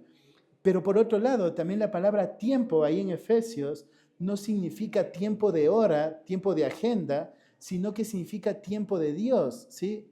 Entonces, cuando está hablando ahí Pablo de aprovechando bien el tiempo, tendríamos que leer redimiendo bien el kairos, ¿sí? Que sería el tiempo de Dios, las oportunidades de Dios. No se refiere a un tiempo de agenda, que es cronos, sino a un tiempo de Dios. Entonces, cuando vos piensas en el tiempo de Dios, lo que surge es esta implicancia. Cada persona anda en sabiduría cuando en las oportunidades que Dios le da, hace lo que tiene que hacer, ¿sí? Entonces vos dices, bueno, yo tengo que predicar el domingo y ahora tiempo libre. Entonces, aprovechar bien el tiempo en ese punto no sería, ¿no es cierto?, pensar a quién voy a visitar. Aprovechar bien el tiempo en ese punto sería me siento a estudiar, ¿sí? Porque tengo esa como tarea principal. Mi tiempo de estudio es muy importante porque el domingo tengo que enseñar a la iglesia y la enseñanza es importante. Entonces, si Dios me da este tiempo, lo aprovecho, lo redimo, lo compro, ¿sí? Lo hago efectivo para mí y aprovecho en lo que Dios me ha dado para hacer, ¿sí? Esa es la tarea. Cuando pensás, ¿cómo batallo contra la pereza? Tendrías que pensar eso, ¿sí? Voy a aprovechar el tiempo, voy a redimir el tiempo, voy a aprovechar cada oportunidad que Dios me da. Y el último, el orgullo. El orgullo es un pecado con el que el predicador, al igual que todo creyente, deberá batallar continuamente. Cuando pensás en el orgullo, deberías pensar como un pecado que gobierna todos los pecados, ¿sí? Cuando pensás en el orgullo, deberías pensar como un pecado que cuando empiezas a escarbar en cualquier otro pecado, lo vas a encontrar. Entonces, por ejemplo, si pensás en el orgullo en relación al temor de los hombres, ¿no es cierto, el orgullo el que te hace pensar, yo me merezco la aprobación de ellos? Es el orgullo el que te hace pensar, ¿no es cierto?, ellos me necesitan a mí. Cuando pensás el orgullo y la pereza, ¿no es cierto?, el orgullo es el que te hace pensar, pero yo tengo derecho a parar un poco. El orgullo es el que te hace pensar, ¿no es cierto?, de yo decido lo que es mejor para mis tiempos o no. Es el orgullo el que te hace pensar, ¿no es cierto?, de yo puedo seguir aceptando más cosas porque yo puedo con todo. Es el orgullo el que te está ahí también oculto en la pereza. Pero cuando pensamos en el orgullo como tal, hay dos cosas que quiero llamar tu atención. Primero, que el orgullo te va a llevar a la confianza en vos mismo. El orgullo va a hacer que no podamos vivir la enseñanza que nos enseñó Josué. El orgullo, ¿no es cierto?, es el que te va a llevar a pensar que lo que la persona necesita es que vos estés. El orgullo es el que te va a llevar a pensar, ¿no es cierto?, que si alguien está mal, si alguien necesita consejería, no importa si gastaste tiempo estudiando para lo que le vas a decir, lo importante es que vos vayas. El orgullo es el que te hace pensar en vos mismo y confiar en tu capacidad. El orgullo es el que te hace pensar, ¿no es cierto?, en que vos sos suficiente para lo que tienes que hacer. El orgullo es el que no te va a permitir ver a hombres crecer dentro de tu iglesia. El orgullo te va a llevar a un ministerio centrado en tu vida y en tu ministerio. El orgullo es el que no va a permitir que tu iglesia sea capacitando a los santos para la obra del ministerio.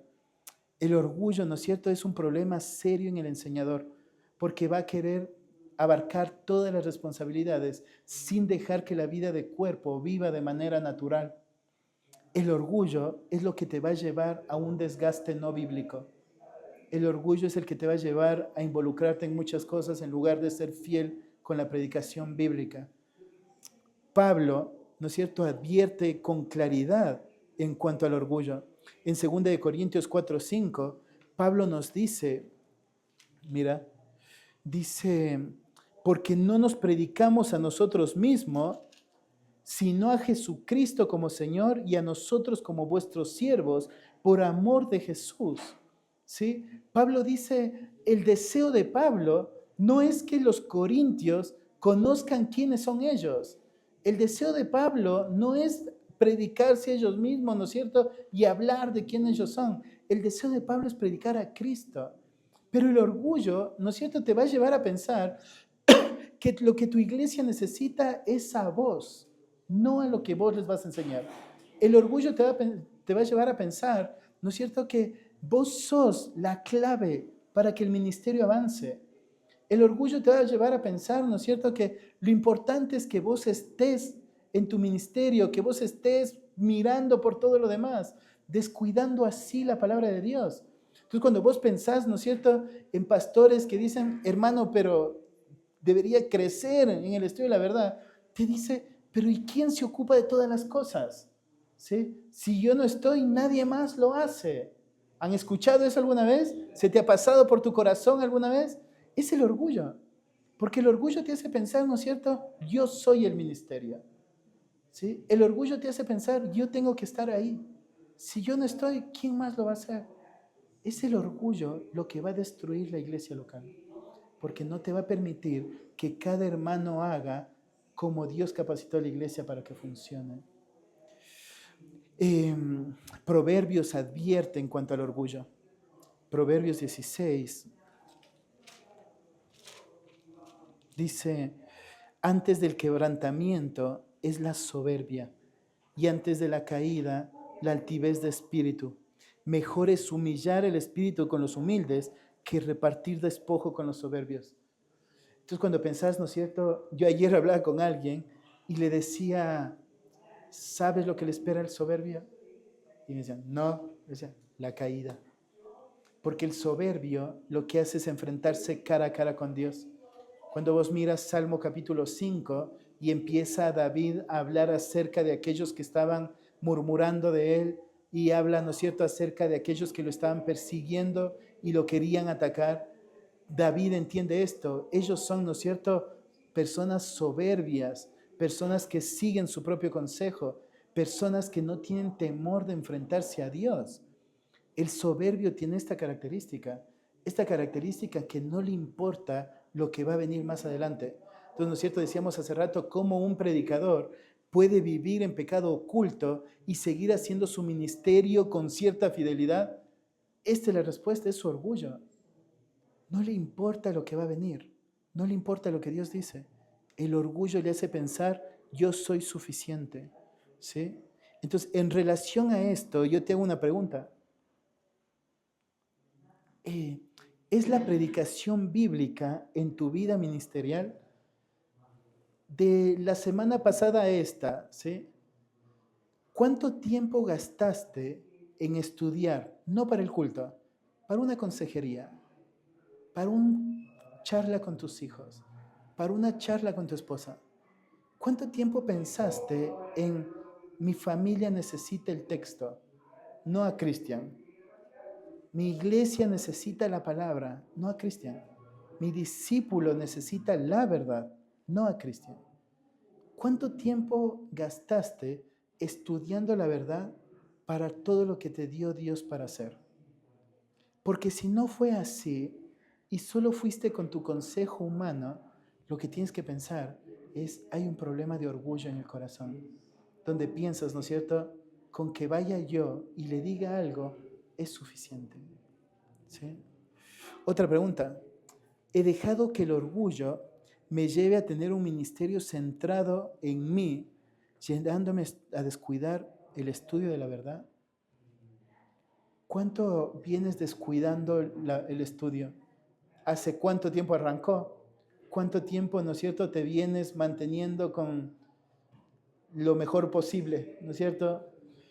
¿Hace cuánto dejaste, ¿no es cierto?, de ponerle tu atención al estudio de la verdad para predicar la verdad, pensando en esto, ¿no es cierto? Yo tengo que resolver las cosas. Yo necesito estar ahí. Yo lo tengo que hacer. ¿Hace cuánto? ¿Sí? Y la segunda cosa que te lleva el orgullo, dijimos lo primero, ¿no es cierto?, la confianza en ti mismo. Y lo segundo, la desconfianza en la Escritura. ¿No te ha pasado momentos donde vos le estás hablando a un hermano la verdad constantemente y este hermano no cambia más?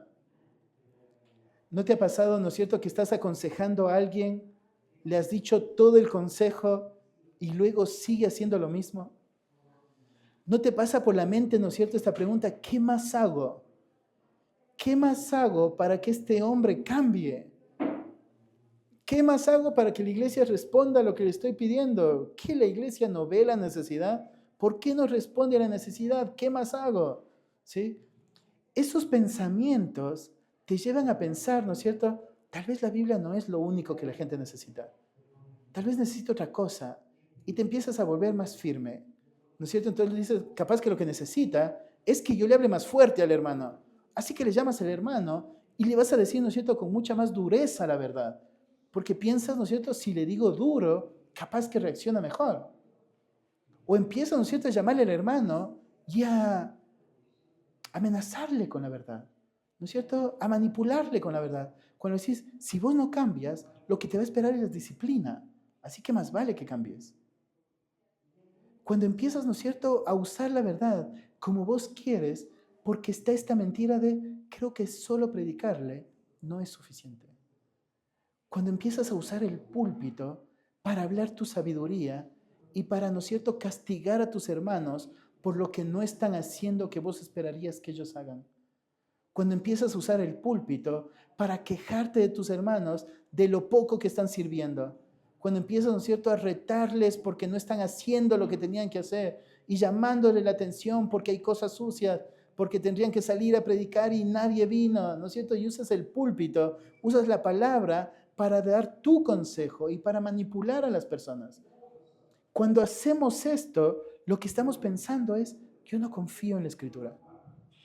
No pienso que la Escritura sea lo único. No pienso que la Escritura es suficiente. Y entonces perdemos lo que dijo Josué. Perdemos de vista la suficiencia de la Escritura. La suficiencia de la Escritura. Pablo, ¿no es cierto?, dice que la palabra de Dios es útil. ¿Se acuerdan ahí en 2 Timoteo 3:16? Dice, es útil para enseñar, para corregir, para instruir en justicia, a fin de que el hombre de Dios sea enteramente perfecto, enteramente preparado para toda buena obra. ¿Sí? Entonces, la palabra de Dios es útil. Ahora la pregunta es, ¿lo creemos o no lo creemos? ¿Creemos realmente que la palabra de Dios es útil? Porque si lo creemos, entonces lo que debo pensar, ¿no es cierto? Yo voy a ser efectivo aconsejando a la medida de que yo enseñe la verdad. Yo voy a ser efectivo modelando a mi iglesia a la medida que yo enseñe la verdad. Yo voy a ser efectivo como padre, como esposo, a la medida que enseñe la verdad.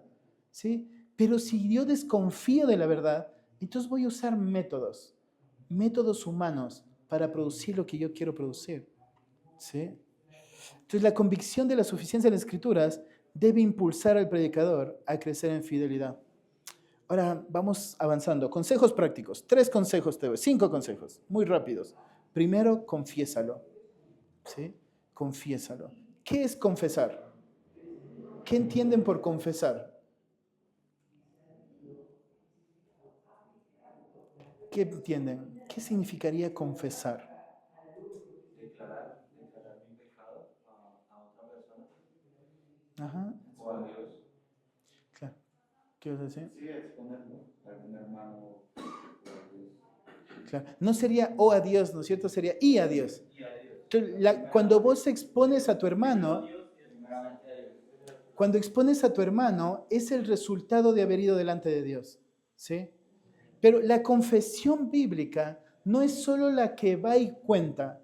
La confesión bíblica es la que va y cuenta con el deseo de que tu hermano te acompañe a abandonar el pecado. Entonces, ¿no es cierto? Si yo voy donde mi hermano y le digo, hermano, ¿sabe que estoy luchando con la pereza?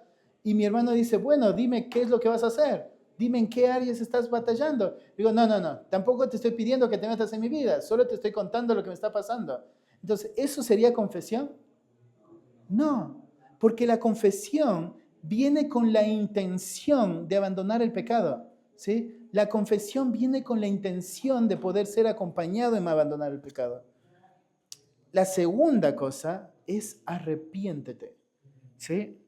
El arrepentimiento muchas veces lo hemos entendido como un punto de un momento, donde vas delante de Dios dolido por lo que hiciste y le pides perdón a Dios. Pero ahí Pablo en Corintios marca el arrepentimiento como un conjunto de situaciones y de cosas que debe suceder en la vida del creyente para evidenciar un arrepentimiento bíblico. Entonces, cuando piensas en el arrepentimiento, no debes pensar en cuando vas y le lloras a tu hermano diciéndole, encontré esto en mi corazón, sino debes pensar en el arrepentimiento en todo lo que sucede desde ese momento hasta que llegas a la vindicación, donde ahora vives conforme al modelo de Dios. Entonces, lo segundo es arrepiéntate, sé diligente en hacer todo lo que Dios te pide en dependencia de la gracia de Dios. Sé diligente en hacer todo lo que tienes que hacer para mantenerte alejado del pecado. Tercero, confiesa a un hermano y arma un plan de trabajo. ¿Sí? Confiesa a un hermano y arma un plan de trabajo.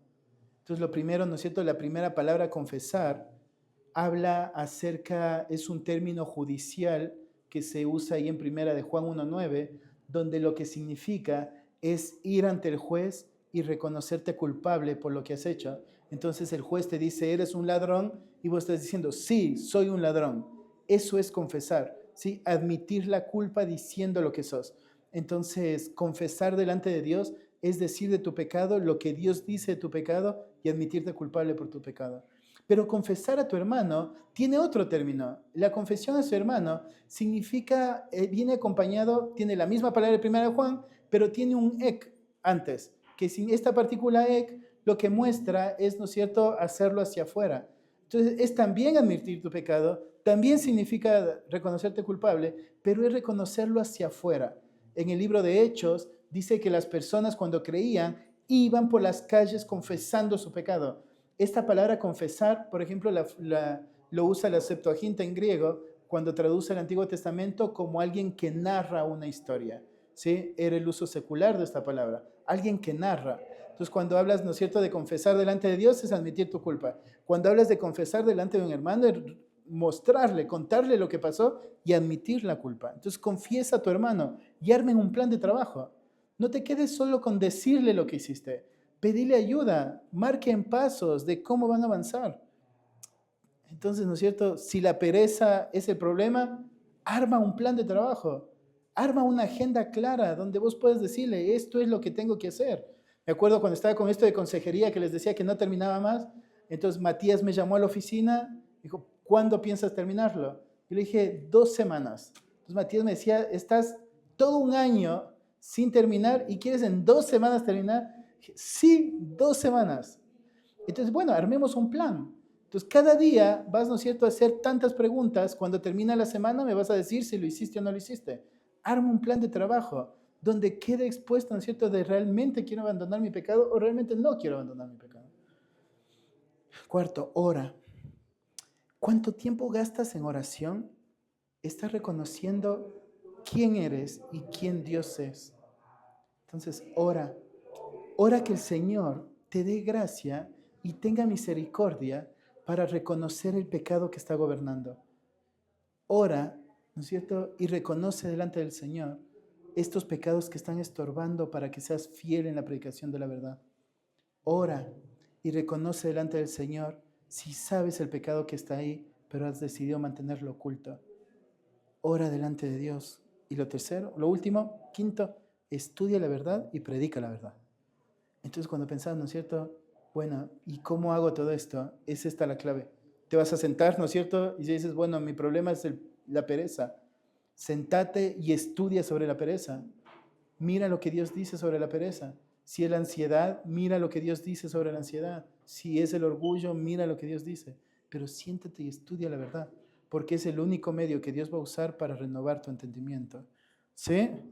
Entonces, ahora sí, ¿preguntas en cuanto a esto? ¿No? Sí. ¿Cuál es la pregunta? Bueno, un ejemplo. Pongamos que hay un pastor que cayó en adulterio. Entonces, tiene tanta culpa, o como que el Espíritu Santo lo redarguye mucho y bastante, pero no al punto de él confesar su pecado. Entonces llega el domingo y hace la predicación totalmente normal. ¿Sí? Después vuelve a hacerla normal y después vuelve a pecar, es lo mismo, en adulterio. Pero ya no lo ve tan grave como fue la primera vez. Ajá. Después empieza así por, digamos, varios años, 5 años. Ajá. Y el pecado está tan insensibilizado que mi pregunta es, ¿hasta qué punto el Espíritu Santo o el Señor permite que se insensibilice eso? Al punto de no sacarlo a la luz o no sacarlo del ministerio. ¿Y hasta qué punto debería preguntarse si de verdad es creyente o no? Si de verdad tiene el Espíritu Santo. Sí, yo iría por partes. La primera sería, la conciencia es un regalo de Dios para el creyente. La conciencia es la alerta que el creyente tiene, ¿sí? Ahora, la conciencia puede ser bien educada, puede ser sobreeducada o puede ser mal educada, ¿sí? Una conciencia bien educada sería lo que la Biblia llama una conciencia limpia. Por ejemplo, ahí en Timoteo dice, pues el propósito de este mandamiento es el amor nacido de un corazón limpio y de una buena conciencia y de una fe no fingida, de las cuales cosas, desviándose algunos, se apartaron a vana palabrería. ¿Sí? Entonces, lo que debes pensar es, la conciencia es muy importante. Entonces, cuando vos decís, por ejemplo, no sé, por ejemplo, yo no puedo comer harinas y ayer a la noche me comí el sándwich. Antes de comerme el sándwich, yo le dije a Israel, no sé qué hacer porque yo no puedo harinas, ¿sí? Y está el sándwich. Entonces, Israel dijo, ¿seguro no puedes? No, no puedo. Luego mis tripas hicieron, dije, bueno, lo voy a comer, ¿sí? Entonces, en ese momento, yo estoy enseñándole mal a mi conciencia. Porque lo que le estoy enseñando es, yo entiendo lo que no tengo que hacer, pero lo hago. Entonces, lo que va a pasar si sigo así, es que en un momento, mi conciencia yo no me va a decir, no lo comas. Va a decir, comelo. Total, ¿no es cierto? Entonces, maleducar la conciencia es, ¿no es cierto?, cuando vos sabes lo que Dios te pide y aún así decides hacerlo. Mientras más lo hagas, la conciencia menos te acusa, porque ahora le enseñaste mal. Ahora le enseñaste que puedes hacerlo y no importa. Puedes hacerlo y no importa porque nadie se dio cuenta. Puedes hacerlo y no importa porque igual las cosas siguen sucediendo. Entonces, la mala conciencia, le dijo Pablo a Timoteo, que llevó a que naufrague Himeneo y Alejandro. ¿Sí? La mala conciencia te puede desviar mucho. Entonces, vos dices, ¿no es cierto? Bueno, ¿cuánto tiempo puede Dios hacerlo? Lo que debes pensar es, Dios no le está obligando a la persona a mantenerse en pecado. Dios le está llamando a la persona a arrepentirse de su pecado. Cada vez que la persona se para a predicar la verdad, es un medio de gracia para que él exponga la verdad. Es el problema su corazón. Su corazón ama más el ministerio. ¿Sí? Su corazón idolatra el lugar de autoridad que Dios le ha dado. Entonces, como ama más el ministerio que a Dios, no va a querer perder lo que él ha obtenido. ¿Sí? Entonces, llegando a este punto, avanzaríamos a la siguiente pregunta. ¿Qué es lo que pasa en el corazón de este hombre que no se arrepiente? ¿Sí? Entonces, cuando Pablo mira ahí en Corintios lo que es el arrepentimiento, Pablo dice que ante el pecado hay dos reacciones. O está la tristeza del mundo o la tristeza de Dios. Entonces, cuando alguien a quien voy a aconsejar viene y llora, hay momentos donde tienes que ser empático, ¿no es cierto? Y le puedes abrazar y le puedes decir, tranquilo, ¿no es cierto? Pero al mismo tiempo, lo que yo le digo, ¿sí?, es, estas lágrimas van a tener un significado por lo que venga después de las lágrimas. Porque si estas lágrimas no son acompañadas de otras cosas, entonces estas lágrimas hoy son nada. Pablo marca ahí en Corintios que hay dos tipos de tristeza. La tristeza del mundo es el hombre que se duele por haber pecado, pero no porque pecó. Se duele por lo que su pecado le va a quitar. Entonces es el hombre que cae en adulterio y va delante de Dios llorando, le pide perdón por haber caído, pero no lo confiesa a nadie. Porque él entiende, si yo le confieso, puedo perder mi ministerio, puedo perder mi familia. ¿Qué van a decir mis hijos? ¿Qué va a decir la congregación? ¿Qué van a decir los vecinos cuando me pregunten, hermano, ¿y por qué ya no es pastor?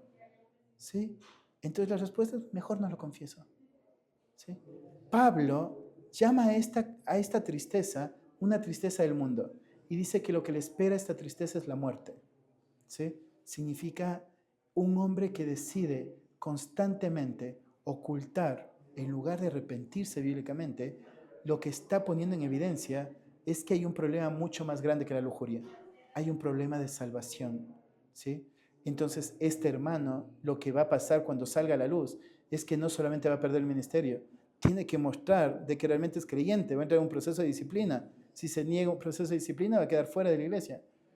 Teníamos un hermano en nuestra iglesia que era parte de liderazgo, no anciano, sino era líder de un área de la iglesia, servía en un área de la iglesia, y este hermano, los sábados tenemos rendición de cuentas, y este hermano decía, yo quiero que oren por mí porque estoy luchando con la lujuria.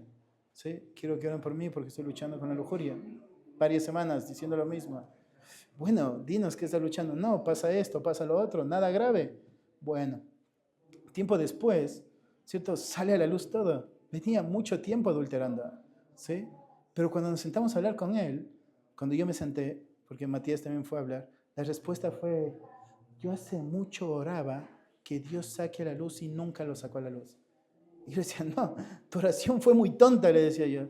Porque si vos oraste, Señor, saca la luz, tenías que pararte, ir y confesarlo. Porque la forma en como Dios va a sacar a luz es que vos vayas y lo cuentes. No deberías esperar algo milagroso. Es que vos obedezcas. No podés decir, ¿no es cierto? Señor, expón mi pecado, pero que no sea por mi boca. Ese es el medio que Dios eligió. Si vos estás arrepentido, ve y confiésalo. Vos saca la luz. Entonces después terminó esto muy mal y este hombre terminó fuera de la iglesia. Él decidió irse. Entonces la conciencia puede ser muy lastimada, ¿sí? Y va a terminar muy mal en la persona, porque no va a haber nada que le acuse. Me acuerdo que con este hombre la última conversación fue esa. Veo mucho orgullo en todo lo que dices. Y su respuesta es, sí, soy orgulloso y no lo voy a cambiar. Entonces vos lo que esperas, ¿no es cierto? Y dices, lo que le pasa a este hombre no es un problema de lujuria, ¿sí? Lo que no vemos en él es indicios de salvación.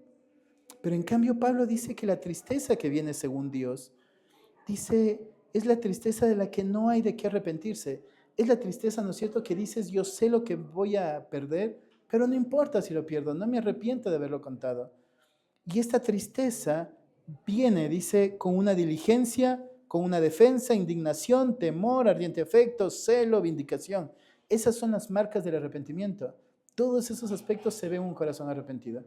Entonces, muchas veces en los pastores, el problema es, ¿no es cierto?, que llega un punto, como les decía de este hermano, que piensan, si pierdo mi ministerio, pierdo todo. Pero luego lo que debes pensar, ¿no es cierto?, es qué precio tiene la santidad de Dios. ¿La santidad de Dios vale un ministerio hipócrita en la tierra? No, la santidad de Dios es mucho más valiosa que eso.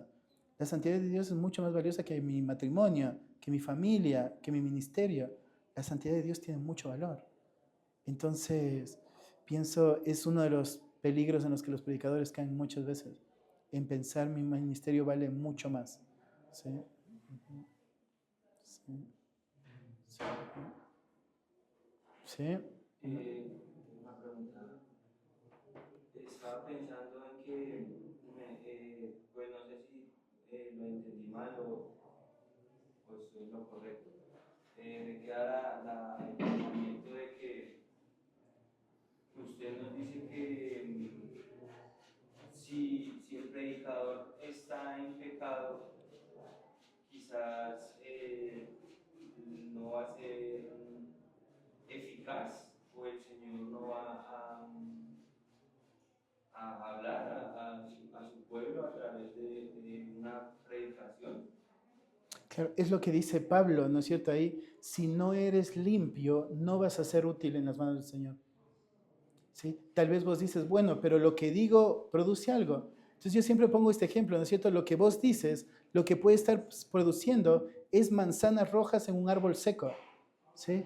Fruto que hoy sirve, pero que tarde o temprano se empieza a desmoronar todo. Porque lo que Dios demanda del predicador no es solamente una palabra bien expuesta, sino es una vida íntegra que expone la verdad. Entonces, al predicador le debe acompañar el carácter, al predicador le debe acompañar la integridad.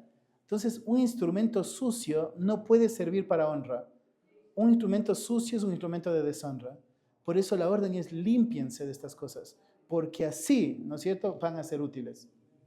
Solamente así. Pensaba un poco en Ahora, espera, solo una última aclaración. No significa que la palabra no puede producir fruto por sí misma, ¿sí? Pero no significa que ese fruto va a ser por la predicación, porque él queda descalificado, ¿sí? Lo que él diga es cuestionable. Por eso es que alguien que ha caído en adulterio, ¿no es cierto?, difícilmente se puede parar a predicar nuevamente. Difícilmente puede volver al ministerio pastoral, porque ahora todo lo que el predicador dice es cuestionado, porque su vida es cuestionada. Entonces, ¿cómo yo le voy a escuchar a alguien que no, su vida no está en relación con lo que predica? Entonces se vuelve cuestionable su autoridad. Es que estaba pensando, yo conozco una mujer que en su congregación tiene un ministerio pastoral y pues claramente entendemos por las escrituras que el Señor ha llamado a varones, a hombres, para ejercer el ministerio pastoral.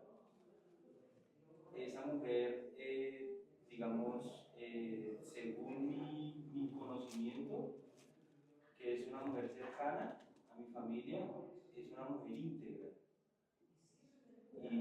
Y aparentemente ella ama a Dios y es muy aplicada en el estudio de las escrituras y ama servir al Señor.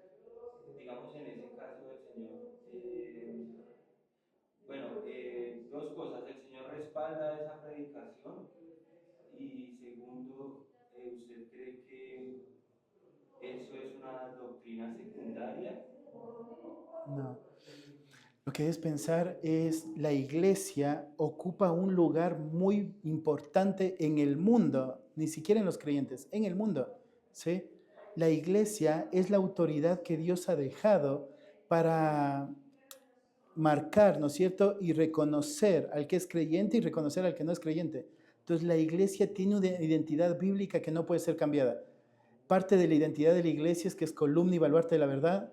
parte de la identidad de la iglesia es que tiene que ser gobernada por ancianos, ¿sí? Dios marca el liderazgo muy claro.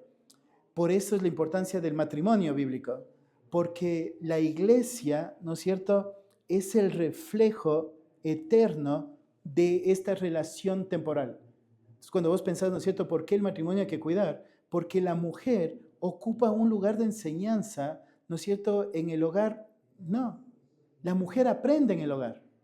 Y eso se va a ver reflejado en la iglesia, donde la mujer no está yendo a la iglesia con el deseo de buscar el lugar del pastor, sino que la mujer está yendo con el deseo de aprender, de ser enseñada, pero la aprendió en su hogar, porque su esposo está pastoreando su hogar y su mujer está siendo enseñada por su hogar. ¿Sí? Entonces, cuando vos pensás, ¿no es cierto?, decimos, bueno, ¿puede ser una secundaria menor? Yo diría, no. No se trata de la salvación de la iglesia, pero sí, ¿no es cierto?, es pensar, si Dios diseñó la iglesia con un propósito específico, hay una sola cabeza que es Cristo, y Cristo gobierna la iglesia por medio de su palabra, y Dios en su palabra ha dicho el lugar que la mujer tiene en la congregación. Entonces no hay forma de que la mujer ocupe otro lugar que no sea el que Dios ordenó. ¿Sí? Entonces se me vienen a la mente las iglesias de Apocalipsis, cuando hubo una iglesia que estaba, ¿no es cierto?, permitiendo que una mujer enseñe, ¿sí? Y la orden para esta iglesia es sácala, ¿sí? Esta mujer enseñaba herejías, ¿no es cierto?, la sacerdotisa. Pero lo que yo pienso, ¿no es cierto?, es cuando la iglesia entiende su identidad, entiende quién es su cabeza, entiende que la cabeza, ¿no es cierto?, dirige a la iglesia por la autoridad de la verdad y que solamente de esa forma puede llamarse iglesia, entonces lo que debes pensar es, esto no es una doctrina menor, ¿sí? Porque esto es lo que hace que una iglesia sea iglesia. Entonces creo que eso sería en primer lugar, defender la identidad bíblica de la iglesia. Luego lo siguiente, ¿no es cierto?, es pensar la palabra. ¿Vos viniste ayer? ¿Sí? ¿Estabas ayer acá? Entonces, ¿no es cierto lo que decíamos ayer? La palabra predicada es la voz de Dios solamente cuando se predica el mensaje de Dios. Entonces, esta señora puede ser una buena oradora, puede ser muy buena hablando de Dios, pero no significa que hable el mensaje de Dios, ¿sí? Porque lo que dijimos, el mensaje viene acompañada del que predica. Y el que predica es el que ha ordenado Dios. Entonces lo que vos debes pensar, ¿no es cierto? Si los predicadores son el regalo de Dios para la iglesia local, ¿Dios se equivocó al regalar una mujer a esta iglesia local? No, la congregación se equivocó al pensar que esta mujer es el regalo de Dios. ¿Se entiende? Entonces, yo lo que te diría es, ella puede hablar muy bien de Dios, puede tener una vida íntegra, pero el problema no es su vida la que está en cuestión. El problema, ¿no es cierto?, que está en cuestión es por qué está en ese lugar, si ama a Dios. Porque el que ama a Dios guarda sus mandamientos. Entonces, el verdadero amor a Dios de esta señora se debe evidenciar en que está dispuesta a someterse a la verdad, y someterse a la verdad va a ir en contra de lo que ella cree que debe hacer. Entonces, ir en contra de lo que ella cree sería, ¿no es cierto? Dios no permite que la mujer lidere públicamente a toda la iglesia, y como yo amo a Dios, voy a guardar la verdad y voy a salir de ese lugar. ¿Se entiende? Entonces, Perdón, yo agregaría una cosa sencilla. Mirando aquí la historia de la esperanza, Dios diseñó un plan perfecto, creando Dios, hombre y mujer. ¿Sí? ¿Qué fue primero? Fue el hombre, ¿verdad? Y la mujer salió. En la palabra dice en Corintios, que la mujer predique, que hable, que se para frente. Y eso es, porque hay un orden establecido, Dios, claro. Cristo y el hombre en el hogar, que es el sacerdote. Pues aparentemente, entre comillas, siempre ven las pastoras, bueno, como dice que eso lo pueden tener. Sí, está bien. Dios permite que las ancianas enseñen a las jóvenes, A las jóvenes. mujeres, pero no a los hombres. Entonces, es elemental. Pues sí, está bien que la señora siga edificando, pero no se puede permitir eso. Claro. Las Debe iglesias ocupar hoy en su... día, perdón, las iglesias hoy en día pues, están mandando a las mujeres a que prediquen. ¿Por qué? Porque el hombre escogió perezoso, no quiere estudiar la palabra, no quiere compromisos con Dios. O dice mañana, y todavía estoy joven. De pronto no hay un mañana, ni mañana. Entonces, oyentes y que estamos en la palabra correcta, debemos entender de que la mujer no debe predicar. Sí debe enseñar en su hogar a los niños y a las mujeres niños, pero ella separarse ya, ¿no? Porque entonces estaría suplantando la autoridad del hombre y del orden que estableció Dios. Dios, Cristo, y la persona. Iglesia y a la persona. ¿Sí? Pero Sí, sí, sí. Sí, ¿cómo hablaste del temor a los hombres y de cómo no gloriarte en la palabra? En el reconocimiento que las personas te pueden dar. O los reconocimientos que la gente te da. Pero pues pensaba en dos aspectos. ¿Cómo recibir eso sin ser grosero? O ¿cómo no recibirlo sin ser grosero, dándole la gloria a Dios? Y por otro lado, ¿cómo dar y mostrar esa gracia a otra persona a la que digo, hermano, gracias por la enseñanza, Dios te está usando? ¿Sí? Pero Creo, sin afectar el corazón de la persona. También quiera recibir eso para gloria. Pienso, si usted le preguntan a Matías, yo soy mucho de acercarme a agradecerle. Pero si algo aprendido es, por ejemplo, de agradecerle, no sé, hoy le dije, ¿no es cierto? O ayer, no recuerdo. Porque él el domingo predicó y salió, tenía que viajar. Entonces yo le decía, la predica del domingo fue de mucha bendición porque me exhortó a esto, ¿no es cierto? Entonces le dije, gracias por ser valiente, ¿no es cierto? Porque vienes varios domingos enseñándonos sobre la hipocresía, ¿no es cierto? Y fuiste valiente en hacerlo, así que gracias por hacerlo. Y esta parte de la palabra me fue útil para esto. Entonces lo que vos haces, ¿no es cierto?, es mostrarle cómo lo que enseñó me fue útil para esto y cómo fue la palabra lo que tuvo valor. Y no exaltas a la persona, sino lo que estás reconociendo es lo que la palabra mostró de tu corazón. Entonces, por un lado, es reconocer eso cuando vas a agradecer a la persona, es, ¿no es cierto? Gracias porque mira, cuando estuviste predicando, esto es lo que el Señor expuso. Entonces, lo que estás haciendo, ¿no es cierto?, es poniendo tu atención al poder de la palabra, lo que la palabra sacó de tu corazón. Pienso que en eso hay que ser muy cuidadosos, ¿no es cierto? Entonces, es diferente decirle, gracias, hermano, estuvo muy buena la prédica. Entonces, si vos le dices eso a Mati, lo que Matías te diría, bueno, dime, ¿qué te marcó? Porque lo que necesitas es que la palabra sea exaltada, ¿sí? Para que Dios sea glorificado. Y pienso, la forma en cómo recibirla, primero es orar a Dios antes de subirte a predicar, orar a Dios mientras estás predicando y orar a Dios cuando vas a bajar. Porque lo que debe estar claro en tu corazón es, yo no quiero el reconocimiento. Yo no quiero el reconocimiento. Entonces pienso, si es algo con lo que luchas, viste que dijimos armar un plan, pienso parte del plan sería, después de predicar, voy a ir a hacer pipí cada vez, ¿no es cierto? Entonces ya le das un changüí a las personas para que no te encuentren, ¿no es cierto? Vos vas al baño, oras al Señor, Señor, cuida mi corazón, y salís y ya no te quedas, ¿no es cierto?, parado ahí esperando que las personas te digan, qué buena que fue tu enseñanza, sino que lo que haces es escapar de lo que sabes que es una tentación.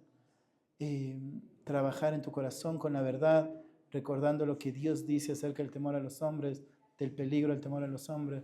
Entonces pienso, por un lado es salir, si eso es una lucha. Por otro lado es responder a lo que la gente dice. Entonces, cuando la persona te dice, qué buena que estuvo la enseñanza, ¿no es cierto?, es reconocer la grandeza de la palabra. Es decir, no, fue solo la palabra de Dios obrando. Entonces lo que haces es quitarte el mérito de la tarea y exaltar el obrar de la palabra. Pero hay que ser muy diligentes en hacerlo. Y cuando no lo lográs y lo recibís y te sentiste en el derecho de hacerlo, es poder hablar con alguien y reconocer lo que pasó en tu corazón. Sí, sí, sí. Y creo que hay algo que se hace en el seminario y es bonito, y porque no solo aplica cuando vas a predicar, sino en todos los aspectos, ¿no? Y creo que es como se tiene la práctica de decir, veo la gracia de Dios en tu vida en este aspecto, ¿sí? Porque tal vez ni siquiera sea por una prédica, sino porque hiciste algo.